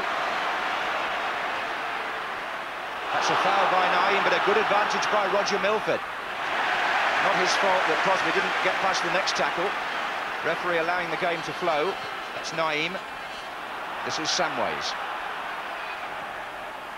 Lineker. Can see Spurs' confidence rising now.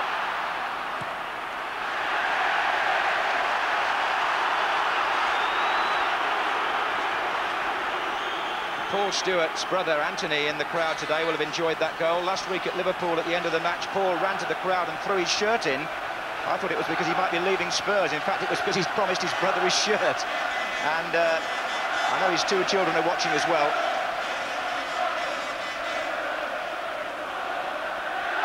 Thoroughly deserved goal for him as well, because he played very well in the first 45 minutes, and he started to make more forward runs to give support to Gary Lineker, and it paid off.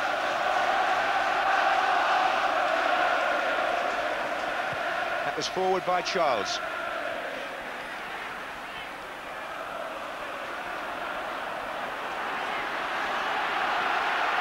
This is Vinny Samways working well. Stewart again. Still Stewart. It was Keane who pushed it across to Parker, but won back for Spurs by Lineker. Now it's Van den Hauwe, Tottenham's best spell, surely. Lineker goes again. Across comes Walker. Good challenge.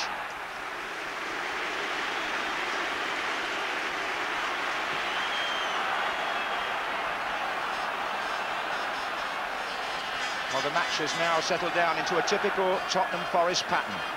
First one team coming forward, stringing the passes together along the ground, and then the other. And those fans a lot happier now.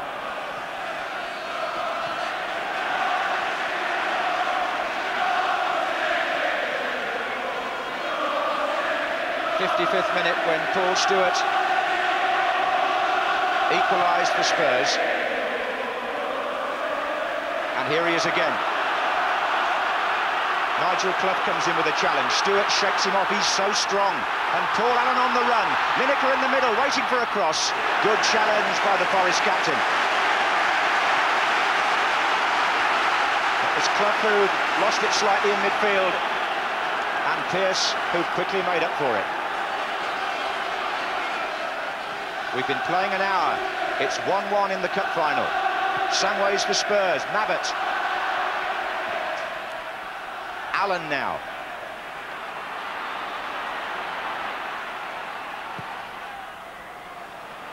Both the fullbacks in the Tottenham attack. Van den Hauwe and now Edinburgh.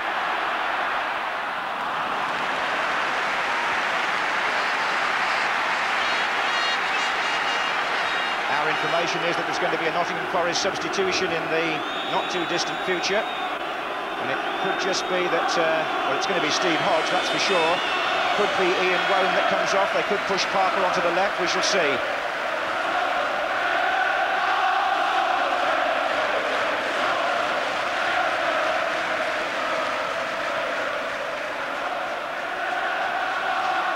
This is Allen, good turn. He's having a good second half, Paul Allen.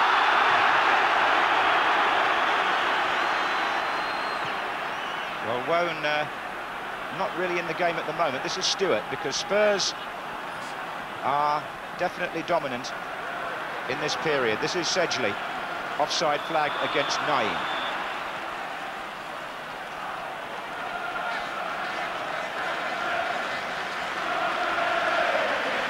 Yes, it's going to be Ian Woan. And the man replacing him, Steve Hodge, who is a current England player and also played for Spurs in their last cup final against Coventry City. Ian Woan in his first full season, and Steve Hodge, a seasoned player, takes his place. Now, will Hodge play on the left? And will they keep Parker where he is? There are two alternatives here for Forest, but Hodge has gone to the left at the moment. Glover. And again.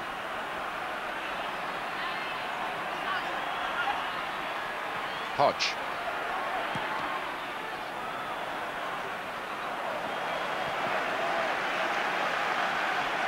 Well, I totally agree with the substitution. I think Vinnie Samways, in particular with Paul Stewart, dominating the midfield area. But I'm surprised if Steve Hodge stays out on the left. I would have brought him in the centre and moved Gary Parker. But as you say, at present he is going to line up on the left.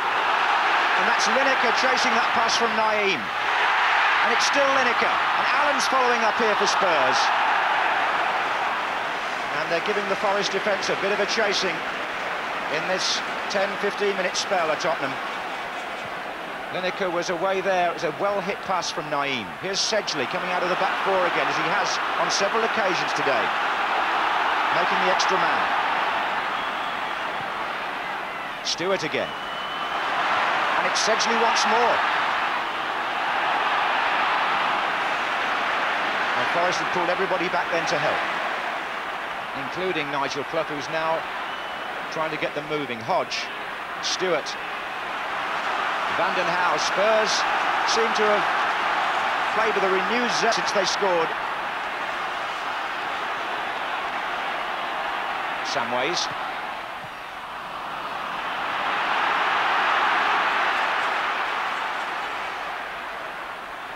This is Glover. I think Van den Hauwe's challenge has been adjudged a foul.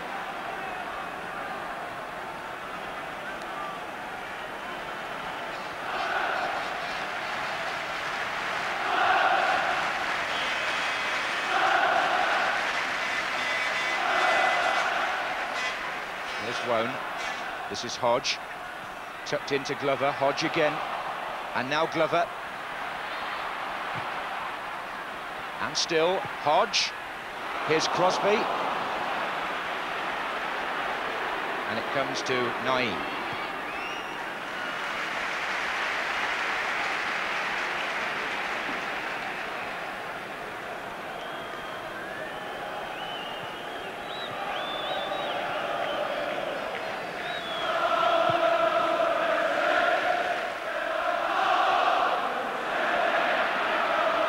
Naeem's got two to his left. This is Samways. Lineker in the middle.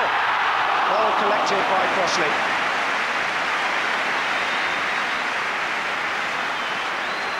Great piece of play by Naeem, who's got better and better as the match has come on, and a good ball to Samways unselfishly across the goal. It was just a little bit under-paced and allowed Crossley to get to it, but brave dive by him. Well, Gascoigne on his way to hospital by ambulance, but there's a healthy look about the Spurs team he's left behind just at the moment. 20 minutes gone in the second half. It's 1-1, but if Forest had the edge before half-time, Tottenham has certainly got it now. This is Howells. And now it's Van den Hauwe. Lineker, offside flag is up against Allen.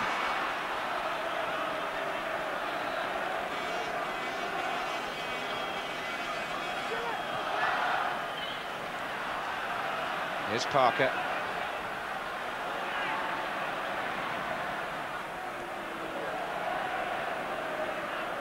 Hodge. Keane.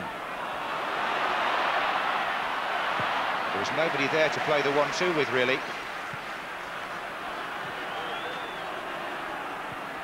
Here's to Chettle.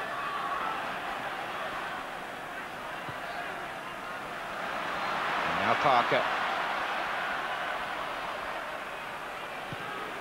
Forward by Charles.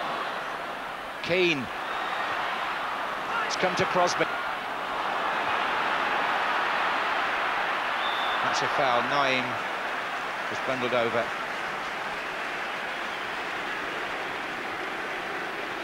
Well, the day started out very much around the two characters, one on each side. One has gone injured, the other is sitting on the second row of the Forest bench alongside Ronnie Fenton and Alan Hill.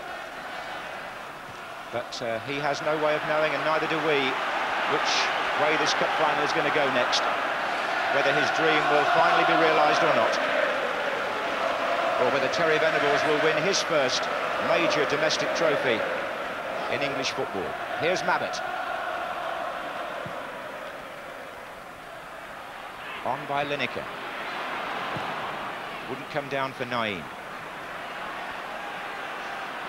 Sedgley.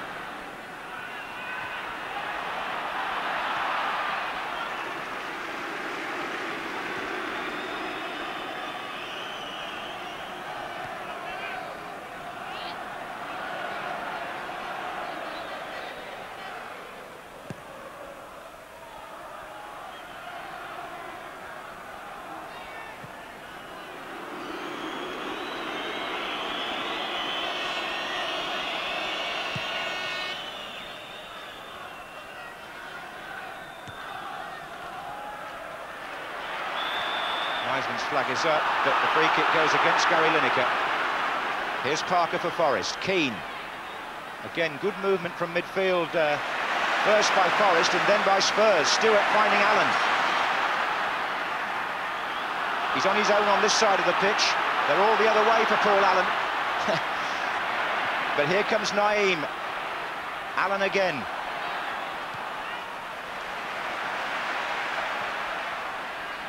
Stewart.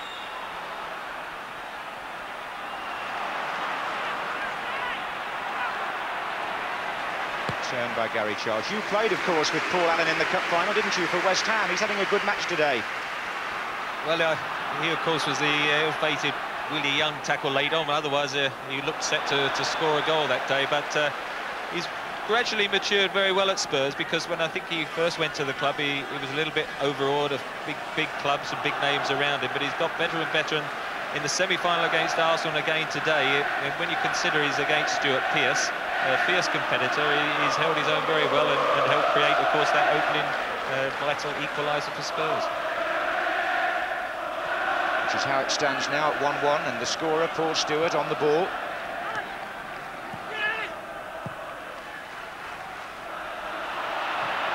Oh, Walker drove that straight against Samways, but there was already an offside flag up. Vinny Samways, whose opportunity to get back into the Tottenham team really came when Gascoigne was out with that operation. Well, he's now running the midfield again. Here's Parker doing the same when he can for Forest. Glover.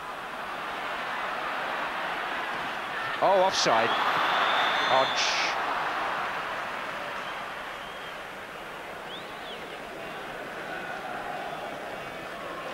Steve Hodge, so effective getting into those late runs into the penalty area. He'll find it more difficult, though, playing in that wider left-hand role.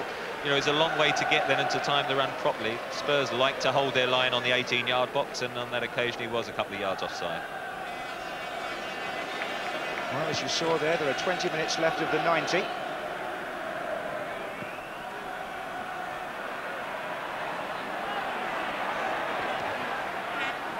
Samways. Walker away from Lineker, only as far as Naeem. Away by Pearce. Howells. Good strong run by David Howells, the pass not so good. David Howells, I haven't seen a lot of him in the game because he's been centering around Nigel Clough, but the fact that we're seeing so few of those perceptive passes of Nigel Clough shows how effective he has been in that anchor roller, picking him up when he comes deep.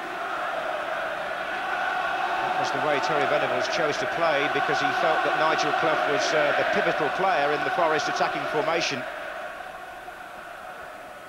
Lineker, Howells.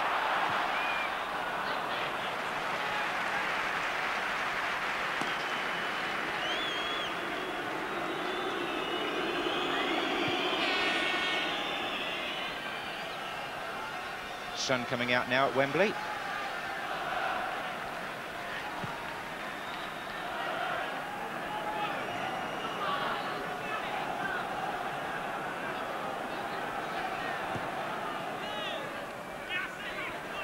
Samways. He gets so many good touches.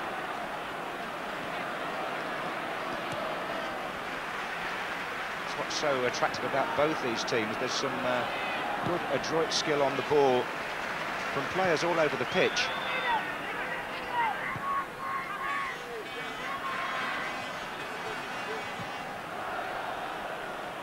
They can use the long ball as well occasionally. There's Naeem.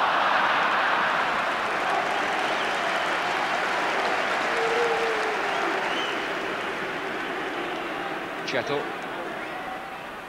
Clough is currently tying up his boot and out of the proceedings, so it's Glover. Now Clough's up again. Parker. Challenge was by Stewart, a good one. Here's Samways. Lineker's off down the middle, has to be careful about the offside. Stewart wins it back again for Spurs. In goes Parker. And then a flying challenge by Howells.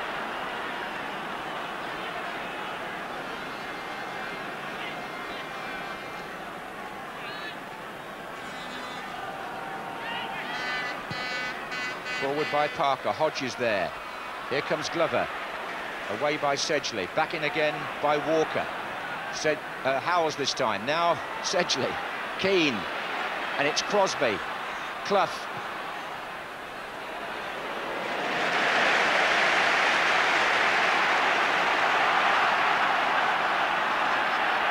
Vanden Hauwe going down the right, outside Allen.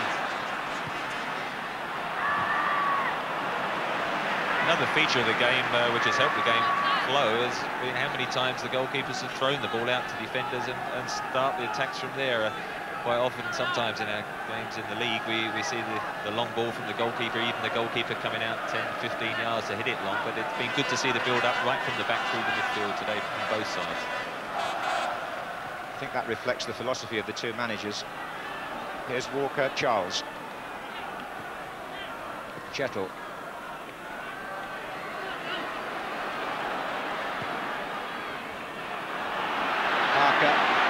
Oh, they've got a space here, it's Glover. Good block by Vanden Hauwe. Oh, Glover, lovely turn. And Hodges in there.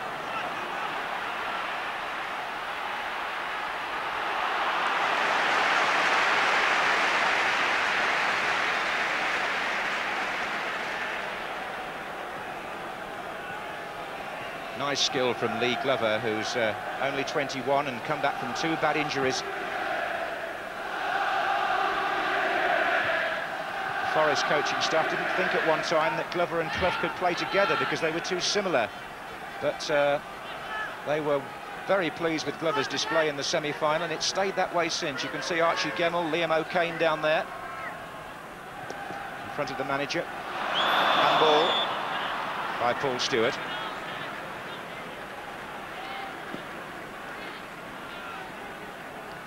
Brian Laws is the other Nottingham Forest substitute, and there are 15 minutes left in the normal period. Steve Sedgley for Tottenham. Roy Keane for Forest.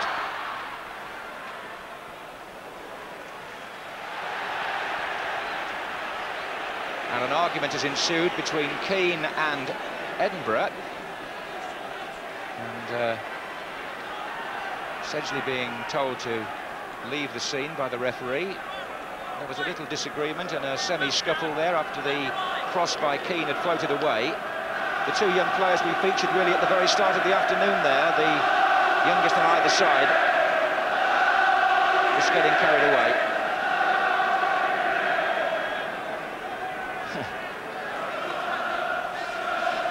Roger Milford quite right, just saying to Justin Edinburgh, as you were walking away, I saw the little back heel, which aggravated Roy Keane. Just leave it alone, let's get on with the game.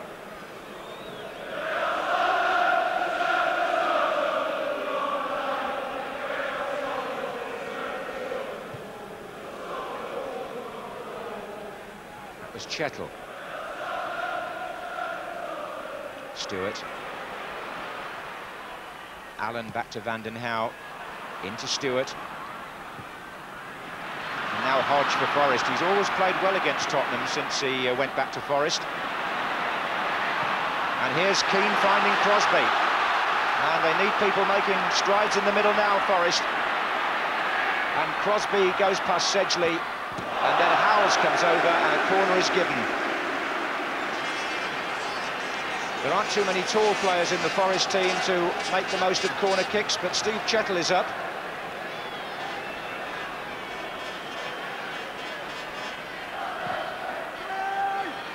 Flick on by Keane, Clough is there, and there was some pushing.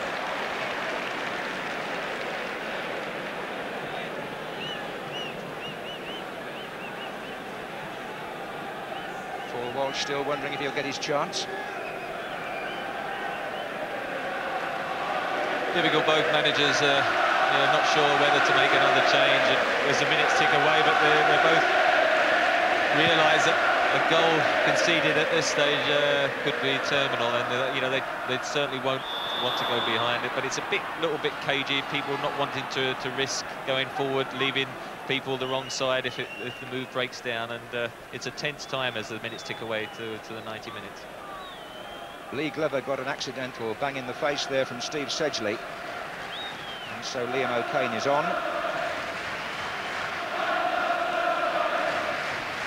Now I think here you'll see the sad moment when Paul Gascoigne left Wembley, being carried on a stretcher into the ambulance tunnel. And this was not the farewell to either the cup final or to Tottenham that everybody had in mind for Paul Gascoigne. John Sheridan down there, the Tottenham physiotherapist, and a lot of anxious faces. And we await to hear exactly how bad the damage is, but it's certainly a knee ligament injury.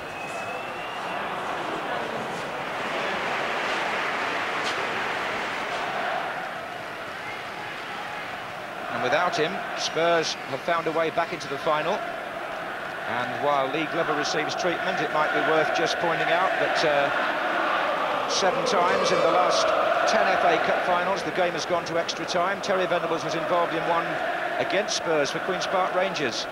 So will the royal party be staying a bit longer than they expected? Or are we going to have some drama in the next few minutes? In this cathedral of cup final memories called Wembley Stadium. This today is the 63rd such match to be played here.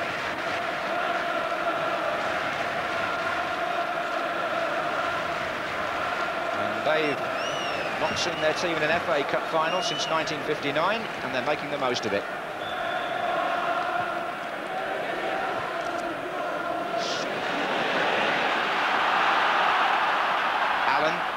Samway's outside him, Lineker the other way.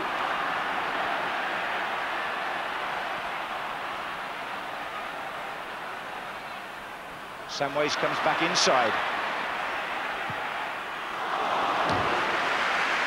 Spurs, a club who've always, down the years, tended to buy their star players. Vincent Samway is one of those who they always hoped would come through the ranks.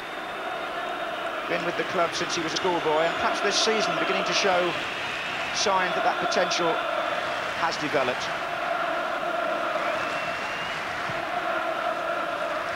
10 minutes to go of the 90, and it looks as though Paul Walsh may be in the action soon. Here's Crosby.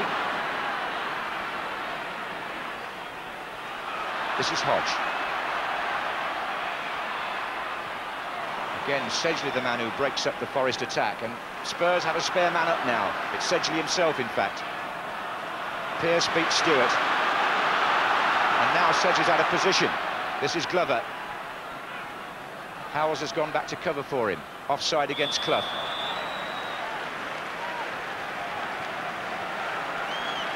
And Vinnie Samways, having run himself into the ground, is the man who will be replaced by Paul Walsh. Looks as if he's struggling. I think when he hit his shot just now, he pulled up with a touch of cramp, and he played very well, those Samways. Paul Walsh, of course, the sort of player who likes to run with the ball as well, take people on. And let's see if he can get back into the action. He's done very well when he's come on as substitute on a number of games I've seen for Spurs this season. Yes, one of the great characters of the Tottenham dressing room, Paul Walsh, former Liverpool player. He's on wearing number 12. Here's Keane for Forest. Charles.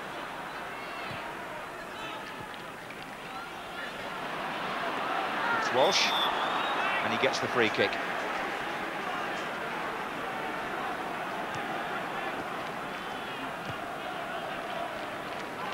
Howells.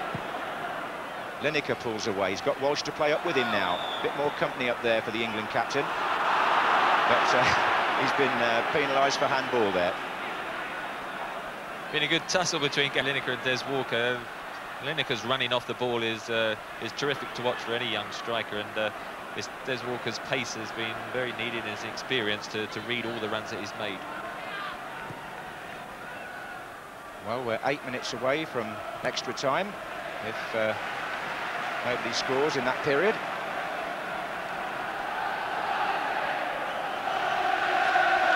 It's the Forest fans who are giving their team full backing now. Clough.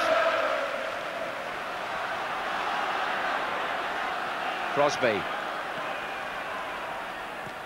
Some space here for Gary Parker. It's a lovely little bit of skill from Nigel Clough, and he was tripped by Paul Stewart. The way Clough turned away from the first challenge said everything about his football brain. He thinks so quickly. If he can't run that as fast as some of the other players, he certainly thinks faster. Look at the way he got away from the first challenge, and then Stewart brought him down. Now, having seen what Pearce did from a free kick in the first half, one wonders what might happen in the wall this time. Glover is mixing it in there again. If the angle isn't quite what Pearce wants, Parker can also float them. That's Glover with the patch over the eye.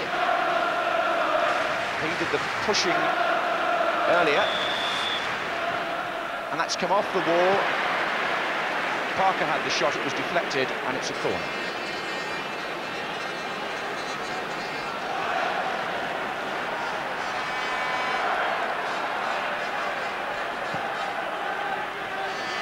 Chettle's in there.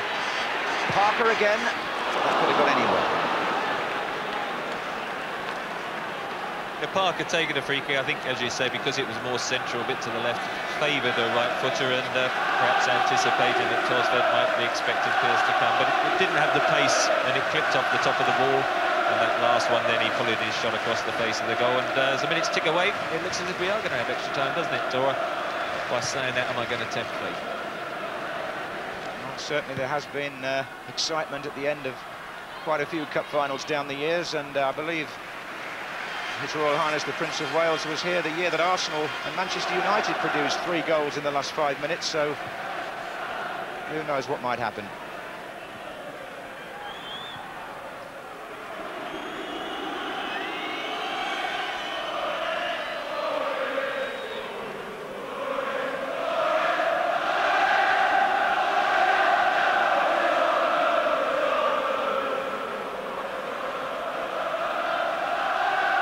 Supporters of both sides lending great flavour to this Wembley occasion. Even though many Law fans couldn't get tickets, 21,000 or thereabouts here from each club. I rather think they could have sold twice that many each.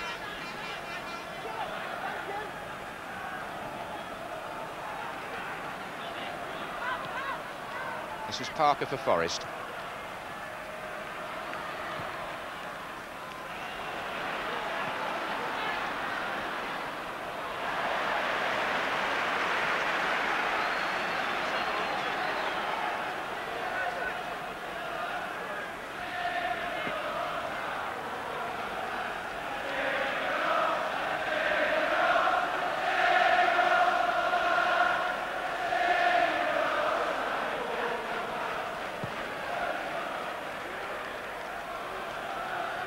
On by Lineker. Here comes Stewart. Well, that challenge was by Steve Hodge on Paul Stewart.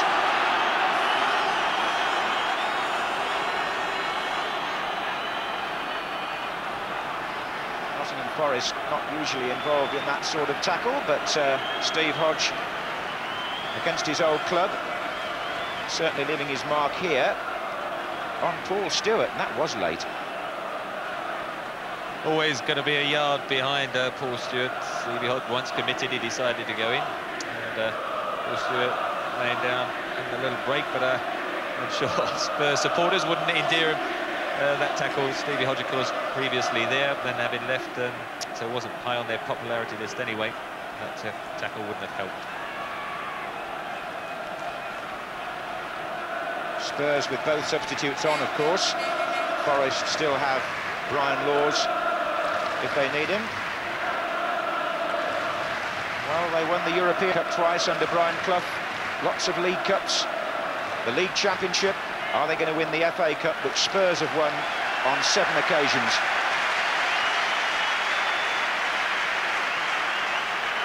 Stewart is back in business, and Spurs have the free kick to be taken by Pat Vanden Hauwe. Howells is forward, and so is Sedgley. 2.5 minutes to go. Oh, Crossley didn't seem too confident on that. He poured it a bit, rather than claiming it. This is Mabbott. Edinburgh. Stewart. Howells. Stewart again.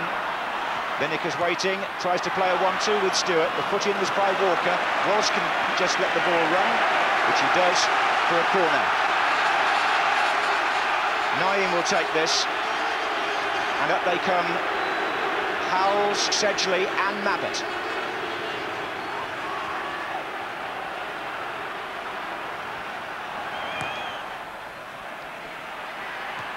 Sedgley at the back, but it fell quite nicely for Clough to Keane, and look where Eric Torsvets had to come to meet Lee Glover.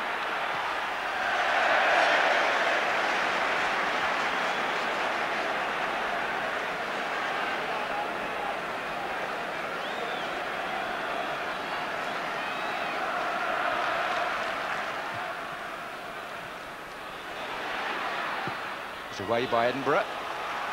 Linesman signals that it took a deflection. It's a Spurs throw. Terry Venables probably noticed just now his team were caught a bit short on that counter-attack from Forest, and a good ball by Roy Keane because they had an extra man, but in fact he put it too far ahead and Torsveld was able to come out, and certainly the second's ticking away now. Just a minute in fact, Trevor, and then we shall be into extra time.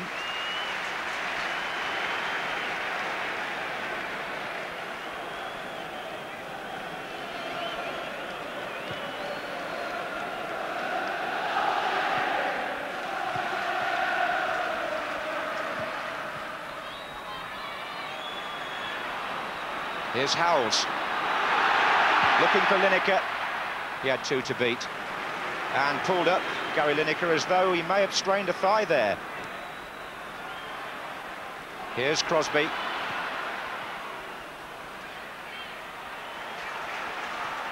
Howells. Switched across to the other side for Vanden Hauwe.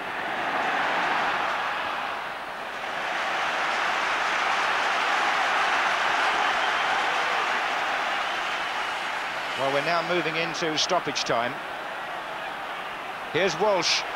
Lineker's waiting in the centre, but the ball never looked like reaching him. It was away by Walker.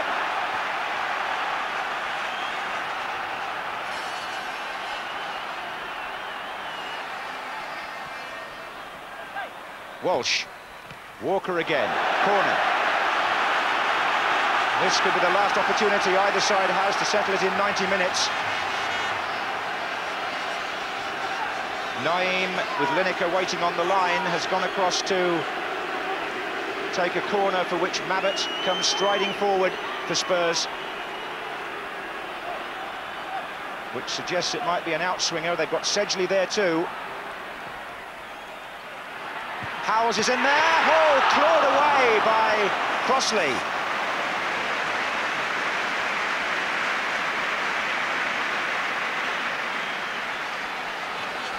Remember him scoring against Forest in the league, up at Forest with a similar type of header, but on that occasion it was a combination of Crossley and on the line I think it was Gary Parker who got it away, and certainly a goal then, and that would have been the cup for Spurs.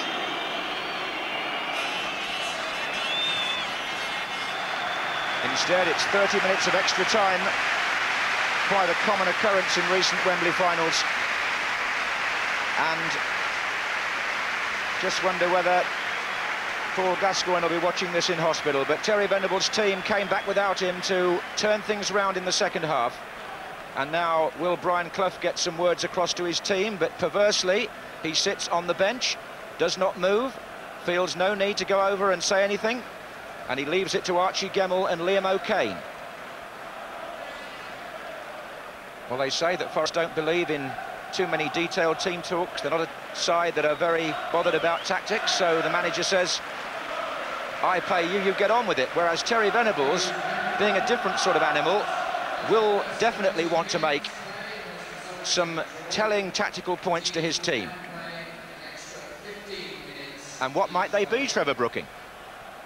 Well, Terry Venables, I think, will be delighted the way his side came back in the second half. They totally dominated, I thought, that 45 minutes, got the equaliser and always looked the more likely sort of team perhaps to win it. But Forest, a little bit tired and never quite got the movement and numbers forward. And let's see if they can raise their game in extra time.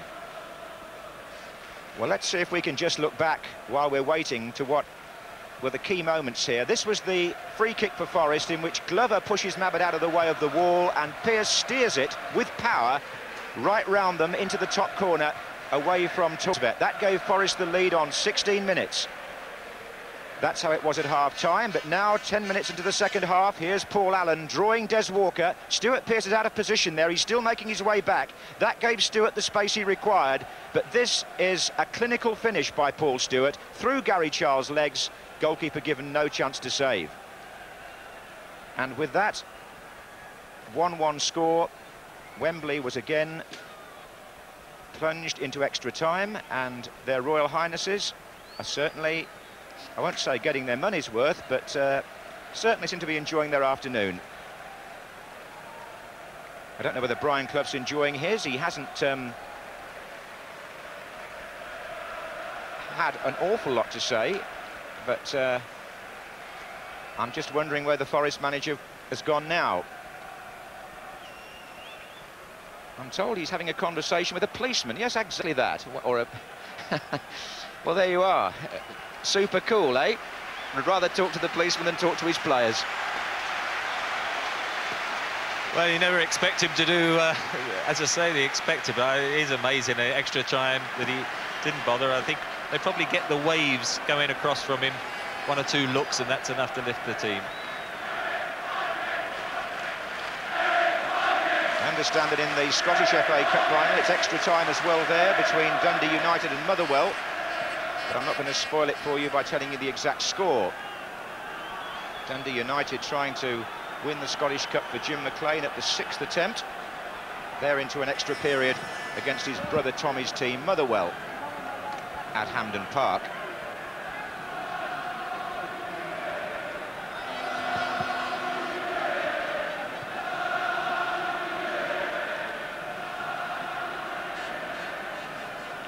I think Paul Walsh has found a way of keeping his hair in order there as we start the extra period.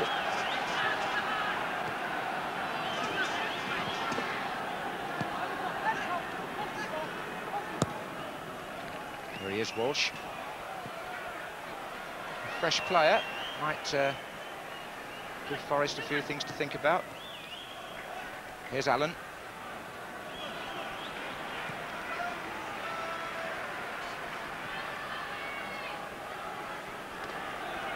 Forward by Sedgley.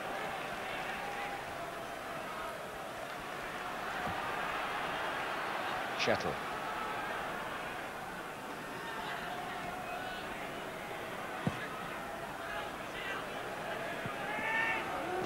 Hodge. A few catcalls from the Spurs supporters towards their former player, and he was shocked by Steve Sedgley anyway.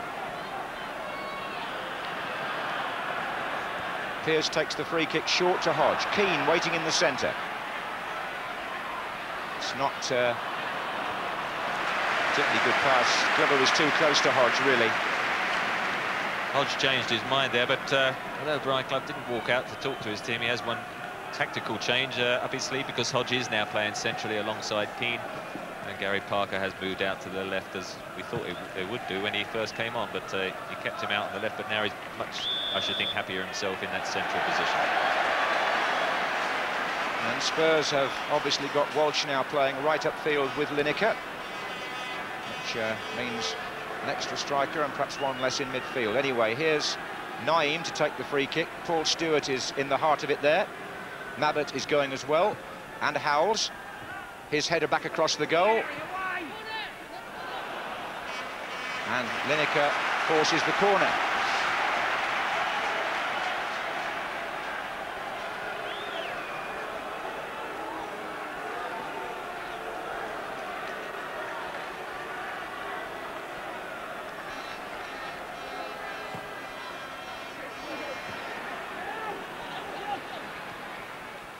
Vandenhouw.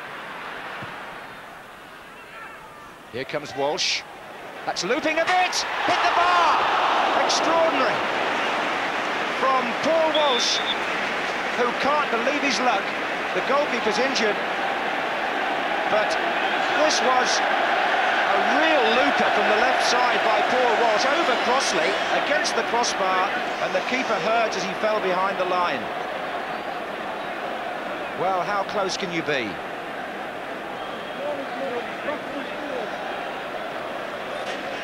They might well be reflecting on that. See what happens when you wet your hair, you see. You wouldn't have probably got that. There he is, above Gary Charles. Mark Crossley caught at the near post, having to backpedal. He's never going to get the touch to it. Hits the crossbar, and as you see, his side, his back crashes into the far post. And the magic spray, whatever that might be, not having much luck at the moment. Certainly he beat Gary Charles very well here in the air, Paul Walsh, and he wasn't quick enough backpedaling, was he, Mark Crossley? Corner to Spurs. In goes Stewart. Oh, a chance at the far side, and it's in! An own goal, I think. I think it was Des Walker actually got the last touch. It went in off a Forest player, and Spurs are in the lead for the first time in this cup final from the corner.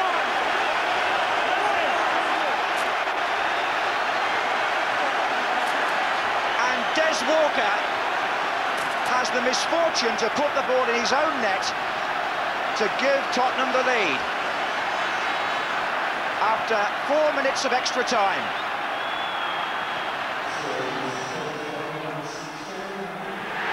Allen to Lineker. Vandenhouw. This is Allen.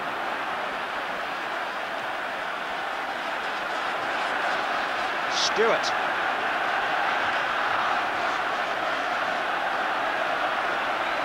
And Keane out to Crosby. Well, Forest now have to come from behind. Clough. Oh, you've got to feel sorry for Des Walker. He knew Gary Mabbutt was coming behind him, had to get a touch and tried to head it away for a corner the other side, but found the net, unfortunately. 2-1 then to Tottenham.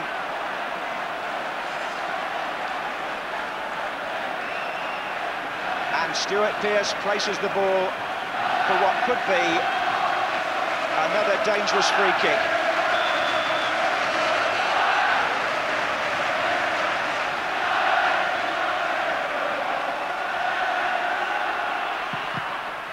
Cannons off the wall. Well, Spurs have got a real chance now.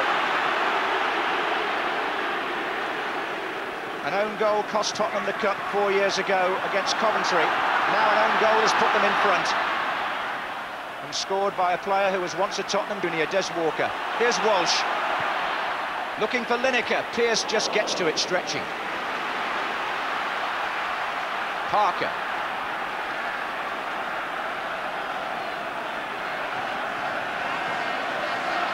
And again.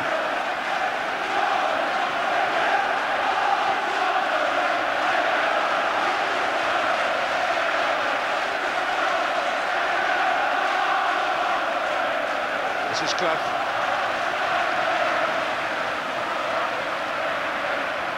Chettle. Pearce. Pearce is crossed low and well cut out by Steve Sedgley.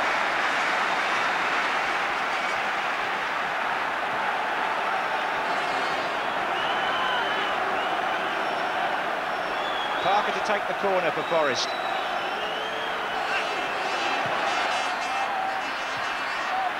Half away by Edinburgh. Pearce is in there, appeals for a foul and hands, and a free kick finally given to Tottenham. Well, Des Walker has never scored a goal in his senior career for Nottingham Forest at the right end, but he's got one today, sadly for him, at the wrong end. And look at that. He put that header right in the corner.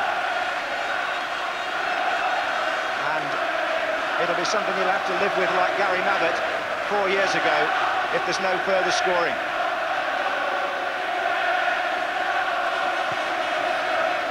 Seven minutes gone in the first period of extra time.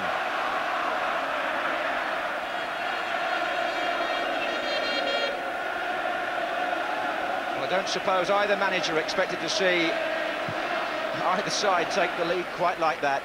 Makes something of a nonsense of any tactical planning, except, of course, to say that if the corner is delivered properly, it forces defenders sometimes to do not what they intended. Here's Parker. Stewart. Allen.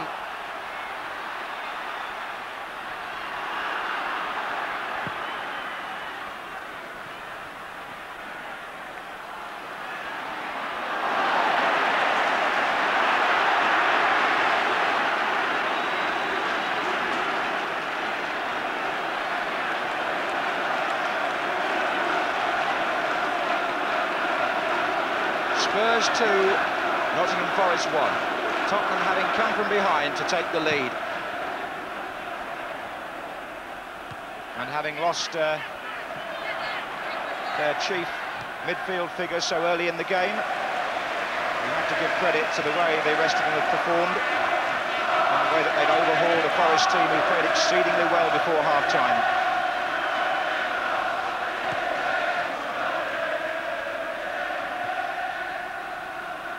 Here's Stewart, who's had a wonderful match, really. So involved in everything Tottenham have done, going one way and back towards his own goal too.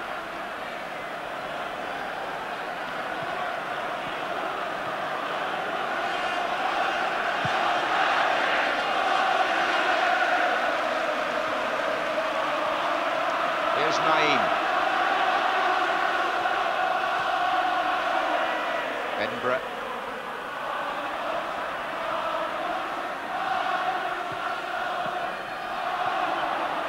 The matches between these two clubs have tended to fluctuate so much that you wouldn't put it past Forest to find a way back here.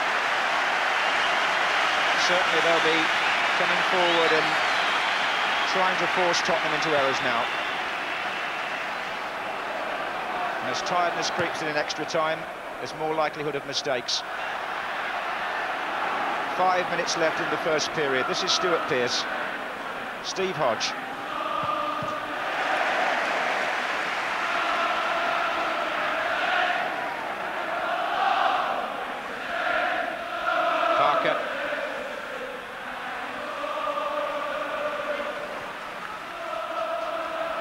Charles.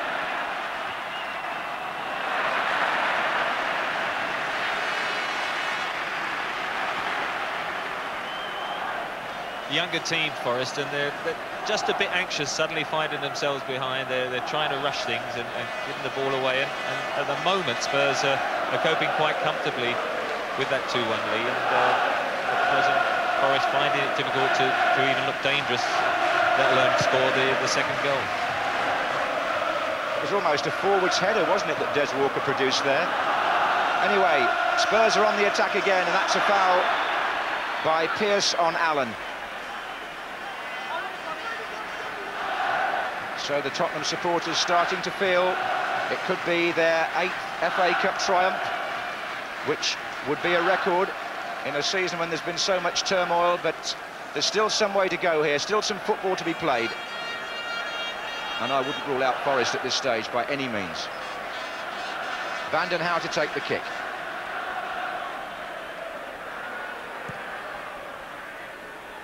That's Mabbott. Away by Hodge. Here comes Stewart. Up by Keane. Stewart again. Allen. Nobody off our side for Spurs. This is Charles. Now Forest need to get players forward now from midfield. This is Keane. Charles goes again from right back, and he seemed to be impeded there on the edge of the area by Justin Edinburgh, but the referees saw nothing wrong with the collision. Felt Forest were a bit unfortunate there not to get a free kick.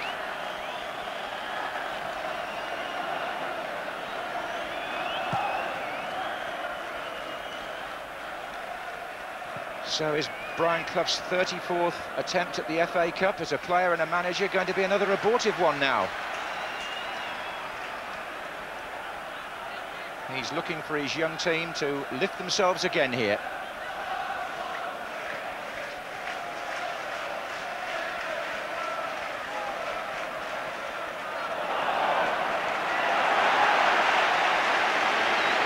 Paul Walsh has made a bit of a difference. It was his header that caused the corner from which the own goal came, and now we have a corner again for Spurs. Taken by Naeem. Howells is up with the goalkeeper. Nigel Clough, a good turn. He really threw Pat Van den Hauwe. Now, if he can find the man on the right, Forrest could be in business, but he couldn't. There wasn't enough weight on the pass. Well, that man who was getting back was Paul Allen, and getting a terrific ovation from the Spurs fans. He's non-stop action. You know, just saw suddenly Forrest had a glimmer of an extra man, and there he is. It was him chasing back, and I think along with Paul Stewart, they've been the two outstanding players for Spurs. Yes, there have been some good personal performances on both sides today.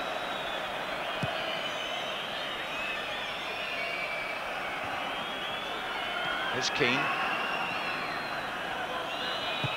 Forward by Charles. That's Mabbott.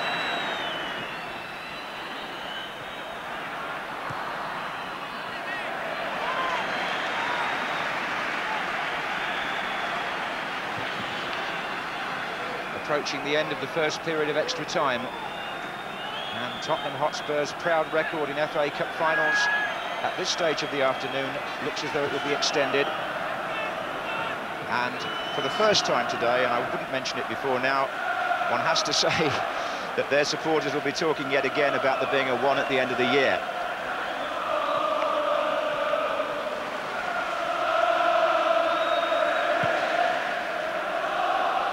By now, you all know what that means. Pearce.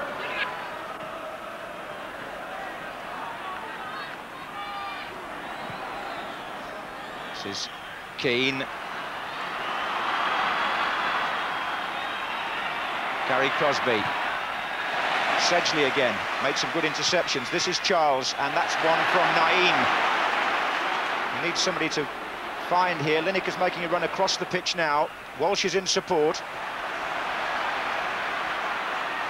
He's got Allen to his right, and they'll need someone else in the middle now. Walsh again.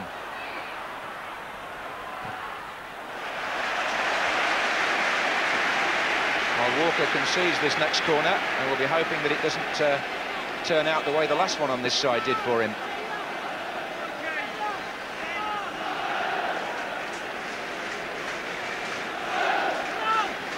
We're in stoppage time at the end of the first 15 minutes of extra time.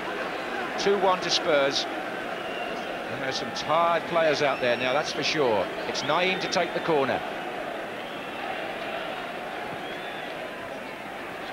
Mabbutt arriving. That was a very good defensive header by Des Walker. I wish he'd done that the previous time. Here's Crosby. So they turn round with the score: Tottenham Hotspur 2, Nottingham Forest 1. And I think the way they've came back, in the second half and then in the first period of extra time, does suggest that Spurs do deserve now to have edged clear, and it's a case of whether Forest can lift themselves in this last 15 minutes. Well, there's the man whose inadvertent header, or at least where it went was inadvertent, has changed the course of this cup final. Des Walker diving in to try and stop Gary Mabbutt, I think. That was who he was trying to head the ball away from, and he succeeded in planting it exactly where Mabbutt would have put it, or hoped to put it, in the top corner of the net. So the Tottenham fans were suitably lifted by that. They didn't mind where the goal was coming from as long as it was at that end. And it's given them the edge now in an FA Cup final which started with them going a goal behind and losing Gascoigne. The afternoon has now turned, as so many FA Cup ties do, and Forest have got to try to rescue themselves now in the last 15 minutes.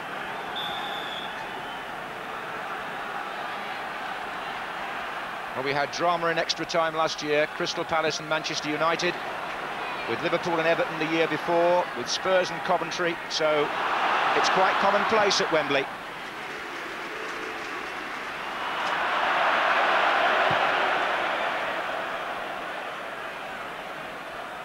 That's Mabbutt to Stewart.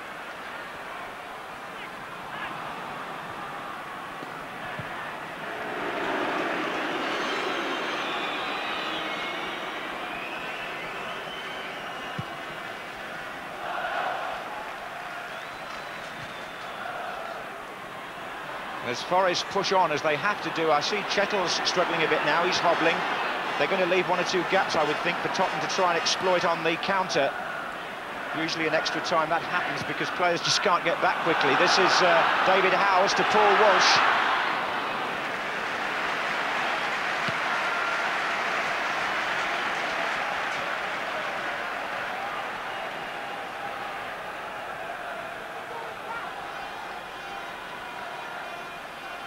Walsh with Chettle.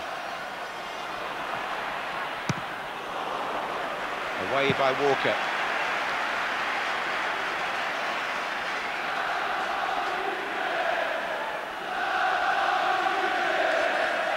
Stewart, and that's a foul by Hodge. And whatever Terry Venables said at half-time in the normal period had something of an effect on this cup final, I'm pretty certain, because it changed from that moment on. So it'll be Van den Hauwe to take this. Mabbutt's up. Stewart! Oh, just off the side of his head.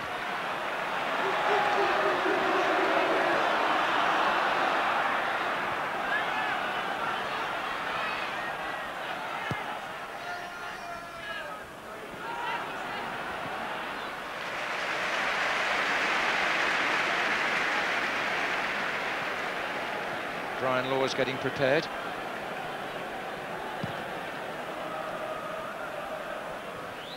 Several candidates in terms of tiredness to come off. I would imagine Lee Glover, because they've got the number 10 out over there, and that looks like it's switched now.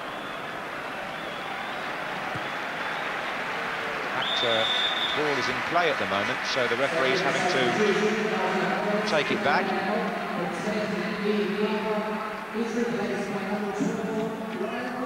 Brian Laws is 29, England B international, and he was left out for Gary Charles today. He's come on now it would appear on the right-hand side of midfield.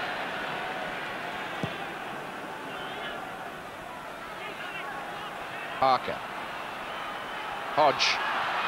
Through for Keane, and just touched back by Paul Stewart. That was a timely interception and a necessary one to stop Roy Keane. Substitution, Brian.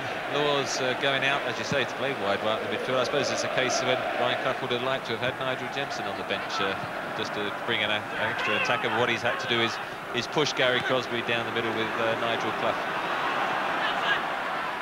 Stewart there, Paul Stewart, challenging Stuart Pearce. Quick free kick taken, Shettle, Hodge. Well played, Paul Walsh. And the Spurs end of the stadium buoyant at the moment. Here's Keane.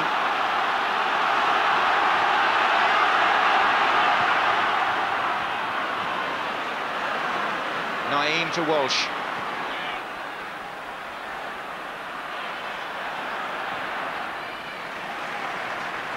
This is Stewart.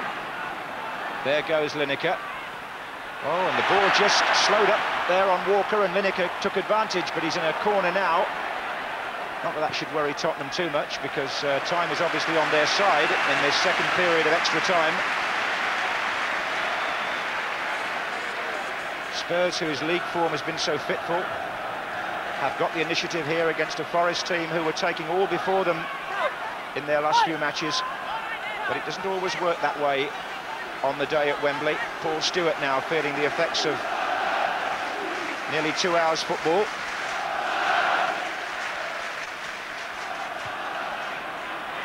Naeem. Howells to Edinburgh.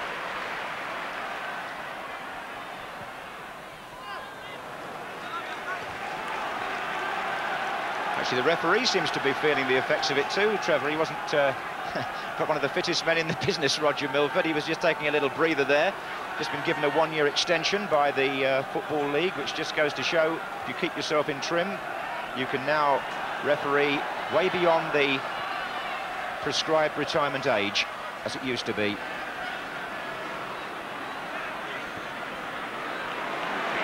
But Paul Stewart, probably one of the fittest men around today. He's found Naeem. That was a bad challenge. That was Steve Hodge, and Roger Milford, who just picked up somebody's shin guard, throws that away and goes to his pocket for the first time this afternoon. This is going to be the first booking of the FA Cup final, and it goes to Steve Hodge, the substitute, showing frustration against his former club.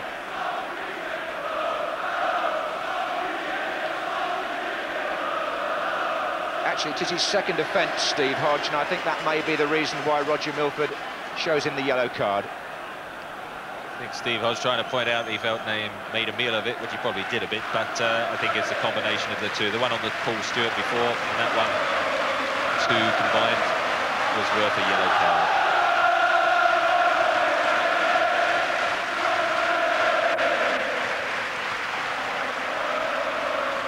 So, deep into extra time here. That's the position in the 1991 FA Cup final. Spurs on the verge of winning the trophy for the 8th time, which would be an outright record, taking them beyond Aston Villa and Manchester United. And in a season when just about everything has gone wrong at Tottenham off the field, and the talk has been of takeovers and bank debts and so on, Terry Venables is here within touching distance of a playing achievement, which in the light of what else has happened would be a considerable one.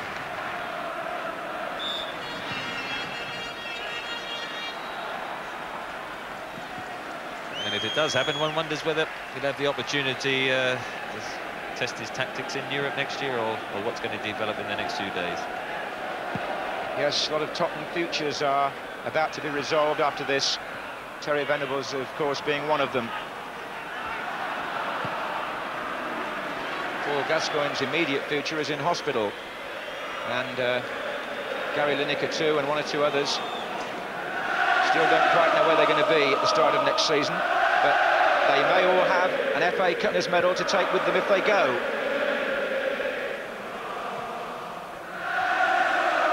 Or are we writing off Nottingham Forest too early? This is Brian Laws, he's just come on.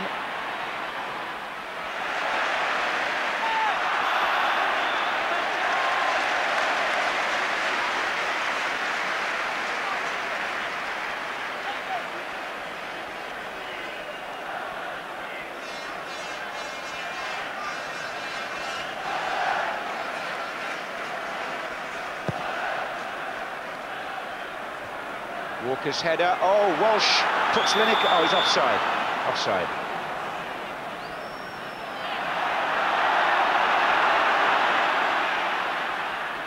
Well, a lot of players out there are feeling the pace now, they're really drained. This is Laws, though. Clough's waiting in the centre, Forest, deflection slightly on the cross, gives Forest a corner. They're not finished yet.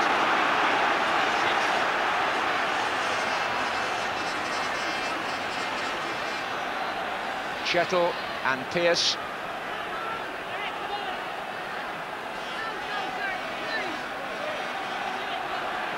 Both forward. Pearce is in the thick of it. Here's Charles! That one fizzed through the crowd, but down on the Forest bench they must be starting to feel now that the chance has gone. Unlucky in two semi-finals in the last few seasons, Nottingham Forest. Are they going to go away empty-handed? Well, not quite empty-handed, but with losers' medals today.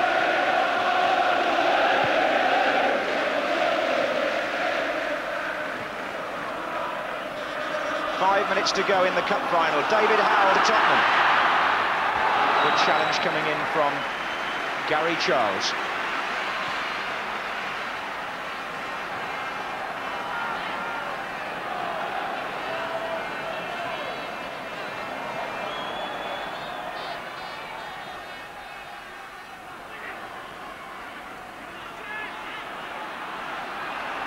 Chettle.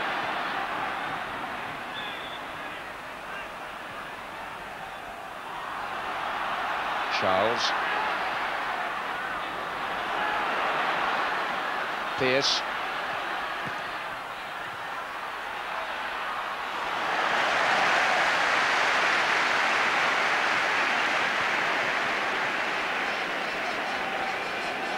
Paul Allen jogging back there again, then Stuart Pearce, who normally, especially when Forest have been down in cup games this season, has ventured forward on a number of occasions, has held back today. Perhaps, I don't know whether it's something to do with the fact that he was taken off here in the recent league game when they beat Leeds 4-3 because Brian Clough felt he was venturing forward too often. Well, Spurs 4 minutes away from Terry Venables' major achievement in this country. He won a league championship at Barcelona, but hasn't won any of the big three here until today, perhaps. Stewart gives it away, and here's Clough. Now they might have an opportunity here, Forest. It was Crosby who had the run down the left. Sedgley, who I would add to the players Trevor's mentioned on the Tottenham side, who've had a very good game. Here's Pearce, urging Forest forward again. Parker tries to return it to him. This is Walsh.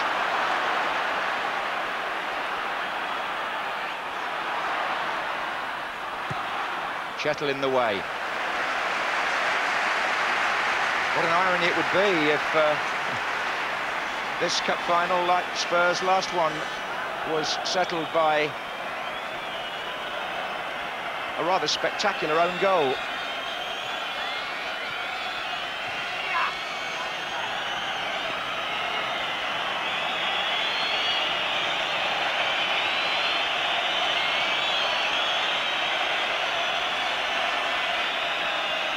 Pearce takes the free kick. Lineker touches it out wide to Paul Allen. Walsh is down the right. Oh, well played, but Walker wanting to set Forest off on one last attempt to save this cup final. There are 2 minutes to go here. Spurs lead 2-1. Crosby's gone to the left now. Free kick, is it? Or Walsh has certainly went in with the tackle. And we're close to the end now. Now it's a throw.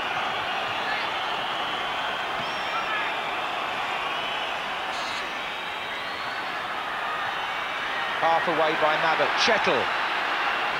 Flags up. The flag's up on this side.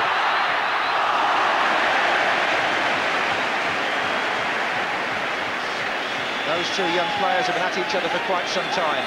Roy Keane and Justin Edinburgh. And there are 1 or 2 gestures there not worthy of the cup final.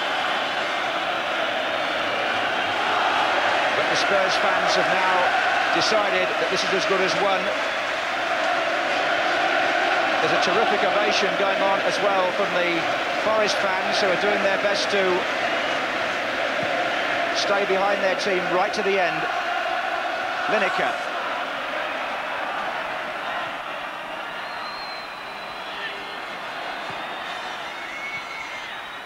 Howells, Walsh.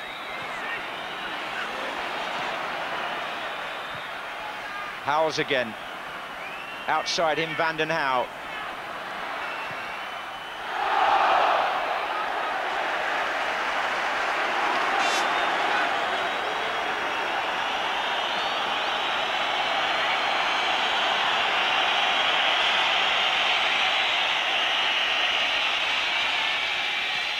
Lineker.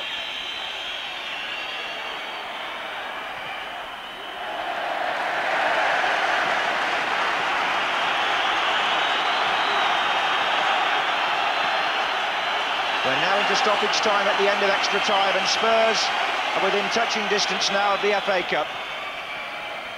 The Forest fire seems to have faded. They're virtually burnt out. Spurs have got stronger as the game has gone along, and Forest's young side have faded. Chettle, and it doesn't look as though Brian Clough is going to get his hands on the FA Cup after all. This is Walsh.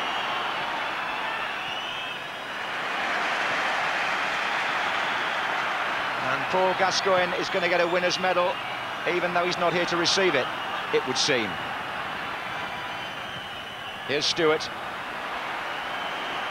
Spurs just keeping possession now. Allen.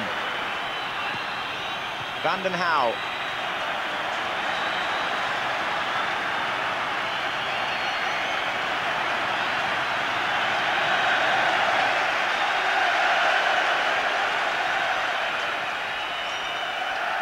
Walsh. Played by him. Lineker's through the middle. This is Howells.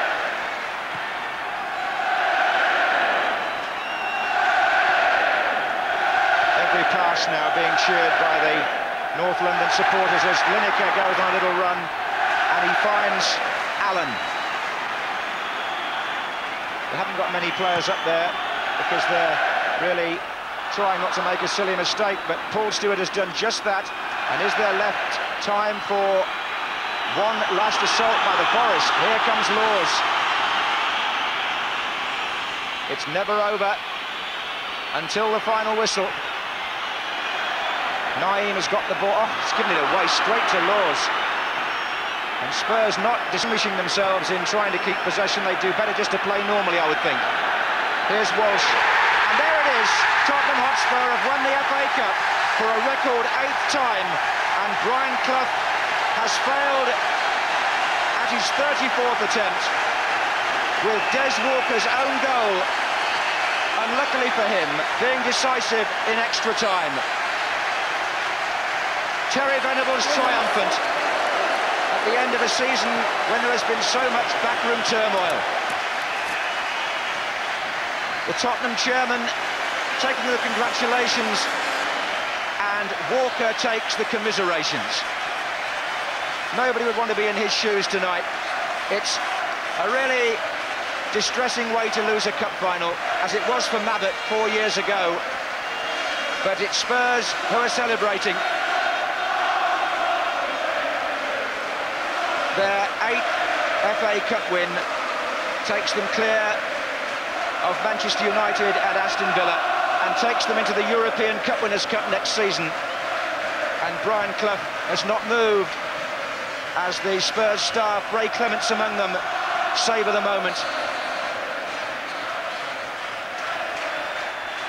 As usual, the great contrast and emotions here. Spurs jubilant and Forest crestfallen.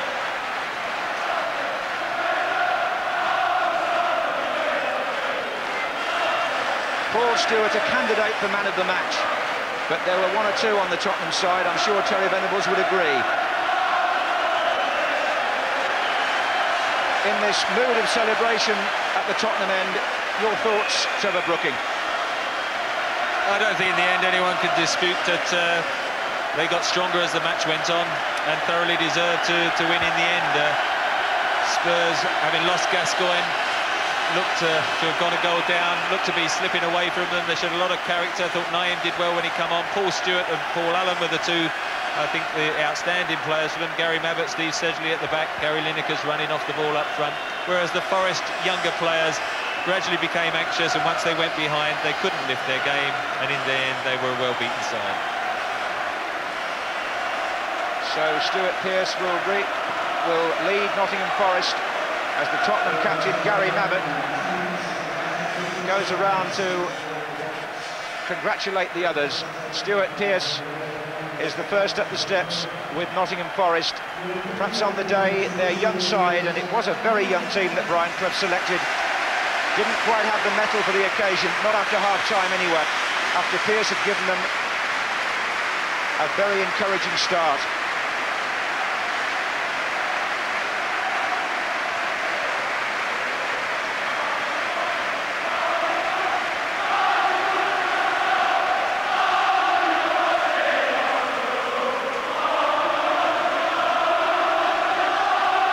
Conducted themselves with great dignity and charm this season, Nottingham Forest, in the football they've played, and they will accept defeat, I'm sure, with great dignity and decency, because they're that sort of team.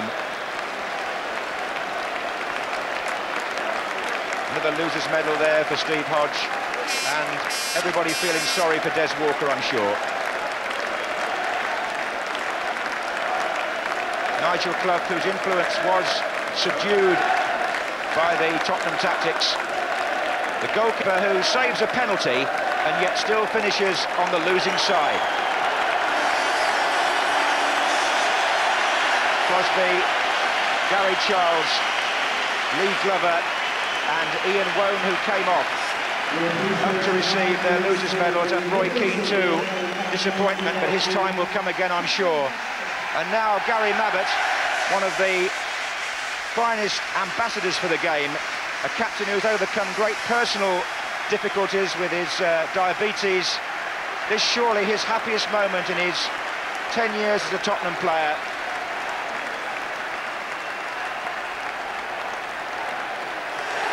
Spurs have won the FA Cup for a record 8th time.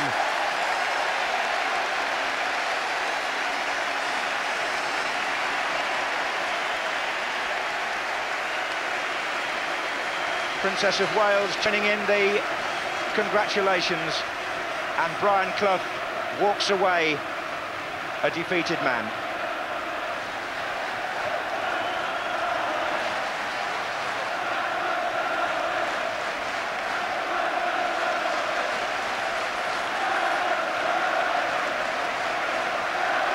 The first major medal, this, in the celebrated careers of players like Lineker and Gascoigne. Of course, Paul Gascoigne's medal will have to be passed on to him. He's somewhere in hospital, maybe even watching these pictures. There's Gary Lineker, never won a league or cup medal in this country before.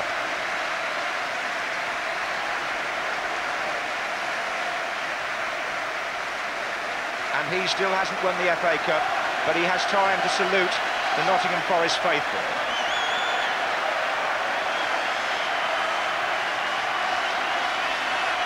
Terry Venables really allowing his emotions to run now, and rightly so. And there's the fella that you have to feel the most sympathy for. Who would wish the cup final to be settled by an own goal? But it was, and Des Walker scored it.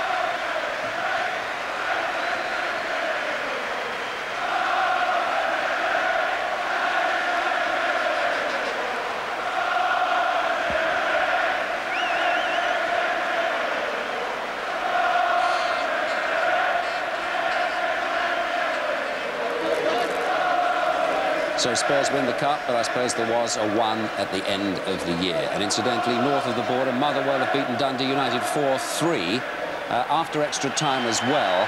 And we'll see highlights of that in Match of the Day tonight. And the lap of honour here, we'll see all that later on tonight. But a final comment before we go from the two guys here. Bob, final thought on what happened? Well, absolutely deserved. Tottenham thoroughly deserved it. I don't think Nottingham Forest lived up to anything like they've been playing. I think they needed help from their leader, and at 90 minutes I think it was absolutely staggering that Brian Clough stayed on his backside. Jimmy? I wouldn't disagree with that, but I would say what a revelation it is for Spurs, the club, that they've proved today that there is life, or could be life, after Gascoigne. No one player is bigger than a football club, especially a club of that magnitude.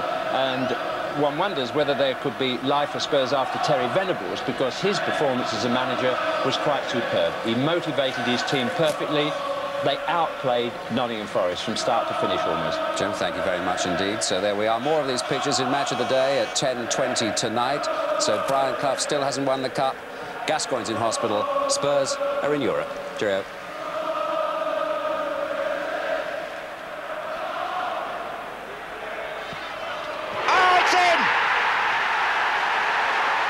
What a splendid shot by the Forest captain to give Brian Clough's team the lead in the cup final. Well, there were tears in Turin, and I'm sorry to say there are going to be more tears today. Stewart. Oh, it's a good ball to Lineker. A real opportunity here for Tottenham. Penalty.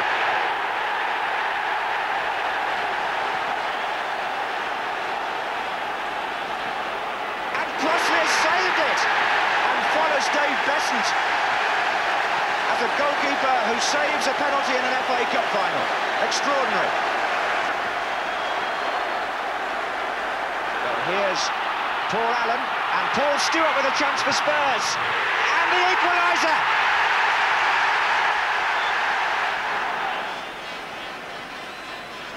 In goes Stewart. Oh, a chance at the far side, and it's in. Goal, I think.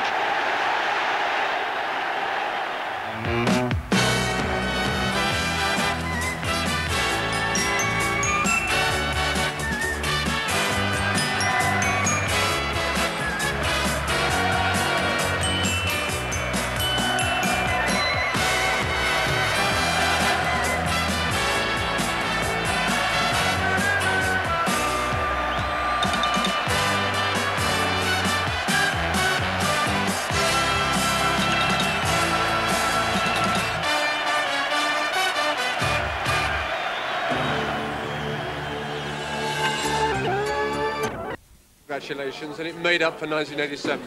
Yes, it certainly did. It was a tremendous feeling going up those steps, picking up the cup today, especially after the way the game started, obviously going behind from a shooter's free kick, then losing Paul with hopefully not too serious injury. And you know, it really was an uphill struggle. First half, we threw a lot at them, and unfortunately, the keeper made a couple of good saves. We missed a penalty. But at half-time, we said, look, we're playing quite well, keep playing the same way, hopefully we'll get the same chances. And then we got a great chance second half when Paul Stewart went through, and then put it into extra time. And you know, fortunately for us, unfortunately for Nottingham Forest, an own goal won it for us. You know what Des Walker must be feeling? Exactly. I mean, it was a terrible feeling for me after 1987. And the other thing for Des, I think I was coming in behind him, so I think I was just about to knock the ball into the net, and he got in front of me and headed it in for me. But you know, I think he had to try and clear it, and unfortunately went straight in the net. Gary, many congratulations. They tell me the first medal you've actually won. In England, won the Cup Winners' Cup and the Spanish Cup, but the FA Cup's so special. It's such a special day that I think this is certainly my best moment in football. It's fabulous. Let's get rid of the bad moment you had in the first half. But did that set you back a lot? Well, personally, it didn't do the world of good, but those things happen. You score some and you miss some. I would have felt a lot worse now if we'd have ended up losing, but I've not only got the feeling of immense joy, but of immense relief as well.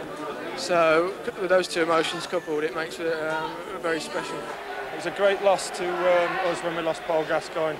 And as far as I'm concerned now, that goal and the cup belongs to him. Because he's played an important part, as far as I'm concerned, in the FA Cup this year. And as far as I'm concerned, that was for you guys. Tell us about the goal. I managed to find myself on the right getting forward. Paul Allen played a great ball. I knocked it on once and managed to bury it in the corner. And I've never experienced anything in my life as good as that goal. Now tell us about the penalty save. Well, I just made my mind up before he took it, which side I was going. Faded to go one way and went the other, got a good hand on it, and I thought I did quite well to keep it out. Not bad, is it? You've joined the club that Bessington, isn't it? Bessington, you've saved penalties in cup finals at Wembley, but unfortunately you've ended up on the losing side. Yeah, well, it's just one of them things, and we'll bounce back next year. Well, perhaps they will and perhaps they won't. But Spurs deserve the win, Jim. Without any doubt. Tactically, they won their tackles, they ran faster, they put their bodies in where it hurt, they passed better. It was an overwhelming win. I just felt that Forest were too young on the day. They'd let the occasion get to their legs, as sometimes can happen. Happened to me once in a semi-final, that somehow your legs don't belong to you. With Crosby, I think, and Wone particularly, and that's a fifth of the outfield players when you think about it, they could hardly put a foot right from start to finish. Very unfortunate. Their day will come again, but it certainly wasn't today. And I think the old fox, Mr. Venables, something you and I listened to about their central defenders marking man to man, I think he pulled them all over the field today and left room for those balls to be slotted in. So he won a tactical battle too. Now, what about Gascoigne today? I mean, he came out like a bull in a china shop, didn't he? We both think that he's a decent man at heart. Yeah, we both think that. We said so before the game. I do not know what demon got into him at the start of the game. I mean, Terry said, well, I tried to wind him up, but, I mean, you don't want to wind him up to the extent that this sort of thing happens. The first foul on Gary Parker, I'd like to make excuses and say he was following through with the ball, but the ball goes down and his foot goes up and straight into the middle of his chest. And most unusual, that. I mean, I've never seen that before. No, I've never seen a foul like that throughout football, but this one, in a way, was even worse. He just takes a fly kick at his shins, whack, and misses the ball. I think he had some idea of going in the direction of the ball, but quite honestly, you know, it is inexcusable. It's beyond the line over which professionals should not tread. And what happened to him? He's brought upon himself, really, by that action. He suffered for it, hasn't it? He suffered for it very badly. I mean, £8 million player. The most extreme reports saying that his future might be in doubt totally, but I would think that's not the case. I would think he's got a nasty injury. Knee ligaments, we're told this evening. It's calmed down a little bit, not quite as serious as they first thought. That can have immediate problems, and it can be long-term problems. If you stretch those ligaments from then onwards, the knee is not as sound and not as safe. Well, certainly his immediate future will be in some doubt. I mean, the transfer to Lazio will be presumably postponed or in abeyance, or... It's disastrous for Spurs because now they haven't got the player and they won't get the money. You know, so they desperately need the money to start the revival, the financial revival. And at the moment, they haven't got either. Let's hope that in a week or two they will have. Well, they'll know a bit more about his injury tomorrow, of course. Yeah. Let's look at some of the other incidents in the match now. And, well, the Pearce goal. I mean, quite extraordinary match, for instance. Just watch the way Lee Glover pushes Gary Mabbott right in the centre of the screen. There you are. Go to the right there so that my friend can whack the ball through that hole into the top of the net. Got away with it. I mean, you admire the accuracy of the shot, but not the ethics. Now this one, Gary Lineker thought he was onside, and he was. There's the moment the ball's kicked. Look at the grass across the pitch. He's level. Easily onside. Now he's in front, and now the linesman's flag goes up. Yeah. But he was wrong. If the first one had been disallowed and that had been allowed, it would be 1-0 the other way. Exactly. Now the penalty, where I think the referee was absolutely right. There's Lineker finding a hole through the middle again. No centre halves. And the goalkeeper does go for the ball. He's trying for it. He only misses it by 6 inch, but Gary's played it perfectly. He pushed it just the right distance wide of him. This, Bob Wilson said this afternoon, was just that bit off the floor which gave the goalkeeper the chance. That's a bit grudging. I think it was a great save anyway, and he deserves all the credit for that. Stewart's goal, the best goal of the game. really carved out by young Allen. He had a super game. Stewart, the man of the match, for you and I, Des, this afternoon, wasn't That's he? right. And just look here. He says, here's the chance, to win the game. And what a beautiful shot. But there is Gary Lineker in an offside position, not given, interfering. And lastly, Walker own goal. That Stewart heads it on. I think this was good defence. He beat Mabbott to it, but I think it was bad defence. Young Charles there on the line actually let it go. He was doing that. He's there to defend the goal.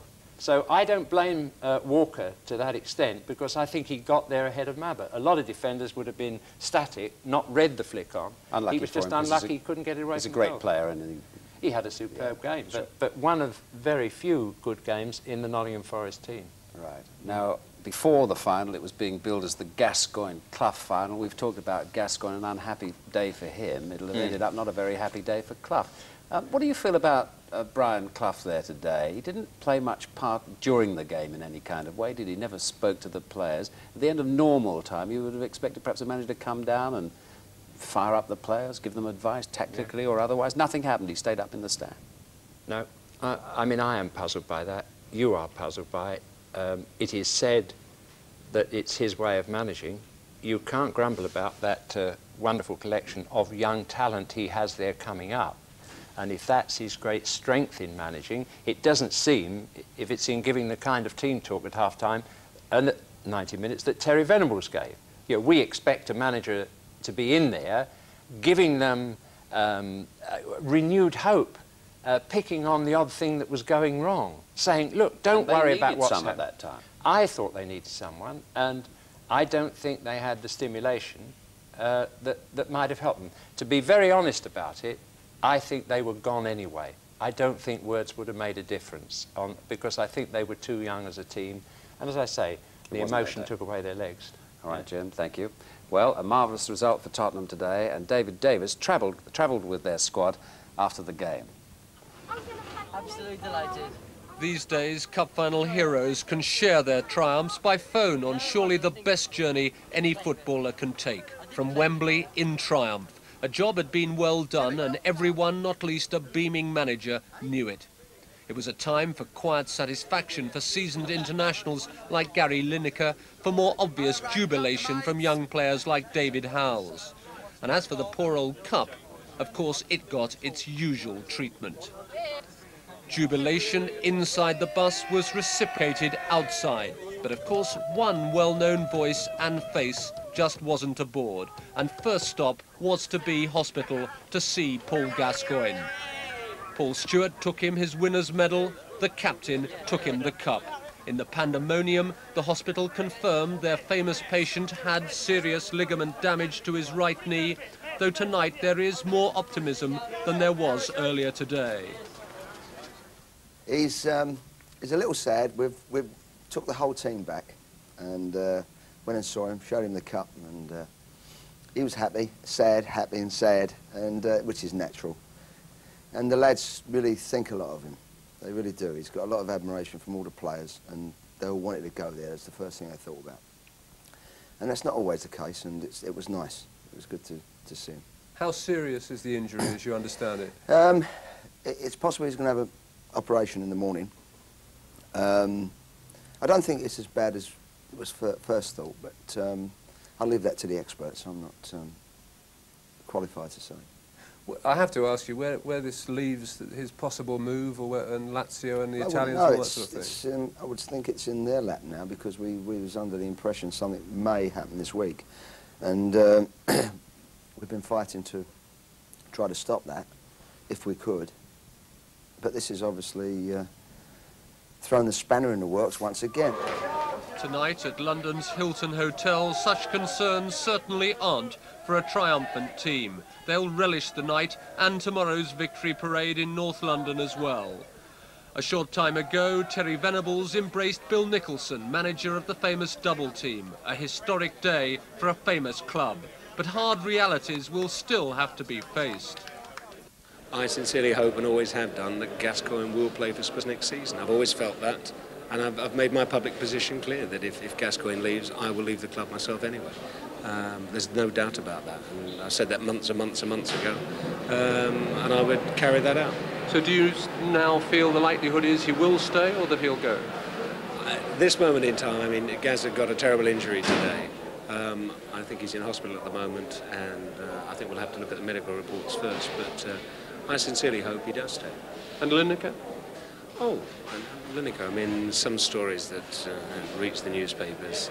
I've got an idea how they get there, but I'm afraid to say that, you know, perhaps people are trying to undermine us on Cup Final week. You know, when stories come out like that 3 days before the Cup Final, they're not designed to help us. Have today's events, all today's events, actually put resolving all the off-the-field problems further back then? I don't know. I'm not really going to think about that tonight because we've had all this week. In fact, this week, in the evenings, everything has still been going on because we was trying to do something before the Cup Final. It wasn't possible.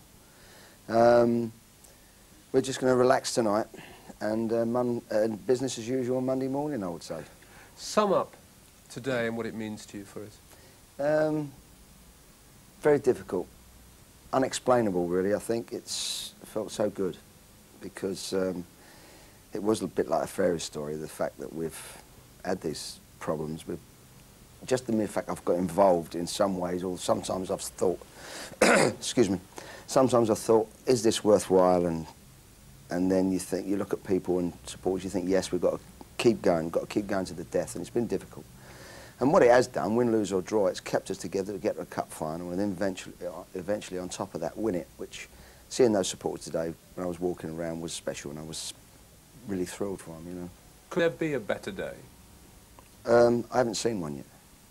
Let's hope there is a better day, but it was a special day for me, and I think for lots of people. Staff, as well as the players and the supporters. Everybody's been unsure about what's going on. And there's nothing you can really say to appease them at the moment. And we've all hung on in there, and it's been a fairy tale ending. But not for Gascoigne. Well, the Scottish Cup final at Hampden was between Dundee United and Motherwell. There were 7 goals in this one. Dundee United are in the white. Jock Brown is the commentator. Hill playing in high for Arnold. That's not the way Dougie Arnold likes to receive passes. There's O'Donnell. Ferguson into space for Griffin, who's doing some good work on the right from Motherwell. Releasing the early cross. There's Ferguson! It's a classic from Motherwell! The celebrations begin!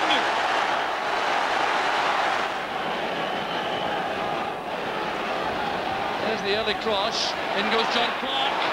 Colliding there with Maxwell. The ball was thumped to safety in the end by Ian Angus, but Maxwell's in trouble once again. Well, what a collision that was between Maxwell and John Clark. Who came thundering in to get on the end of this cross from John O'Neill. And the official attendance handed to us, 57,319. Here's David Cooper. A chance on here, Arnold is onside. And it was great defending by Krivonovic. Near dry Krivonovic demonstrating superb awareness there. He knew exactly where Arnold was breaking, kept Cooper in front of him and cut off the pass. It was brilliant play. The equals up. The goal has been scored by Bowman. Well, so close to a goal.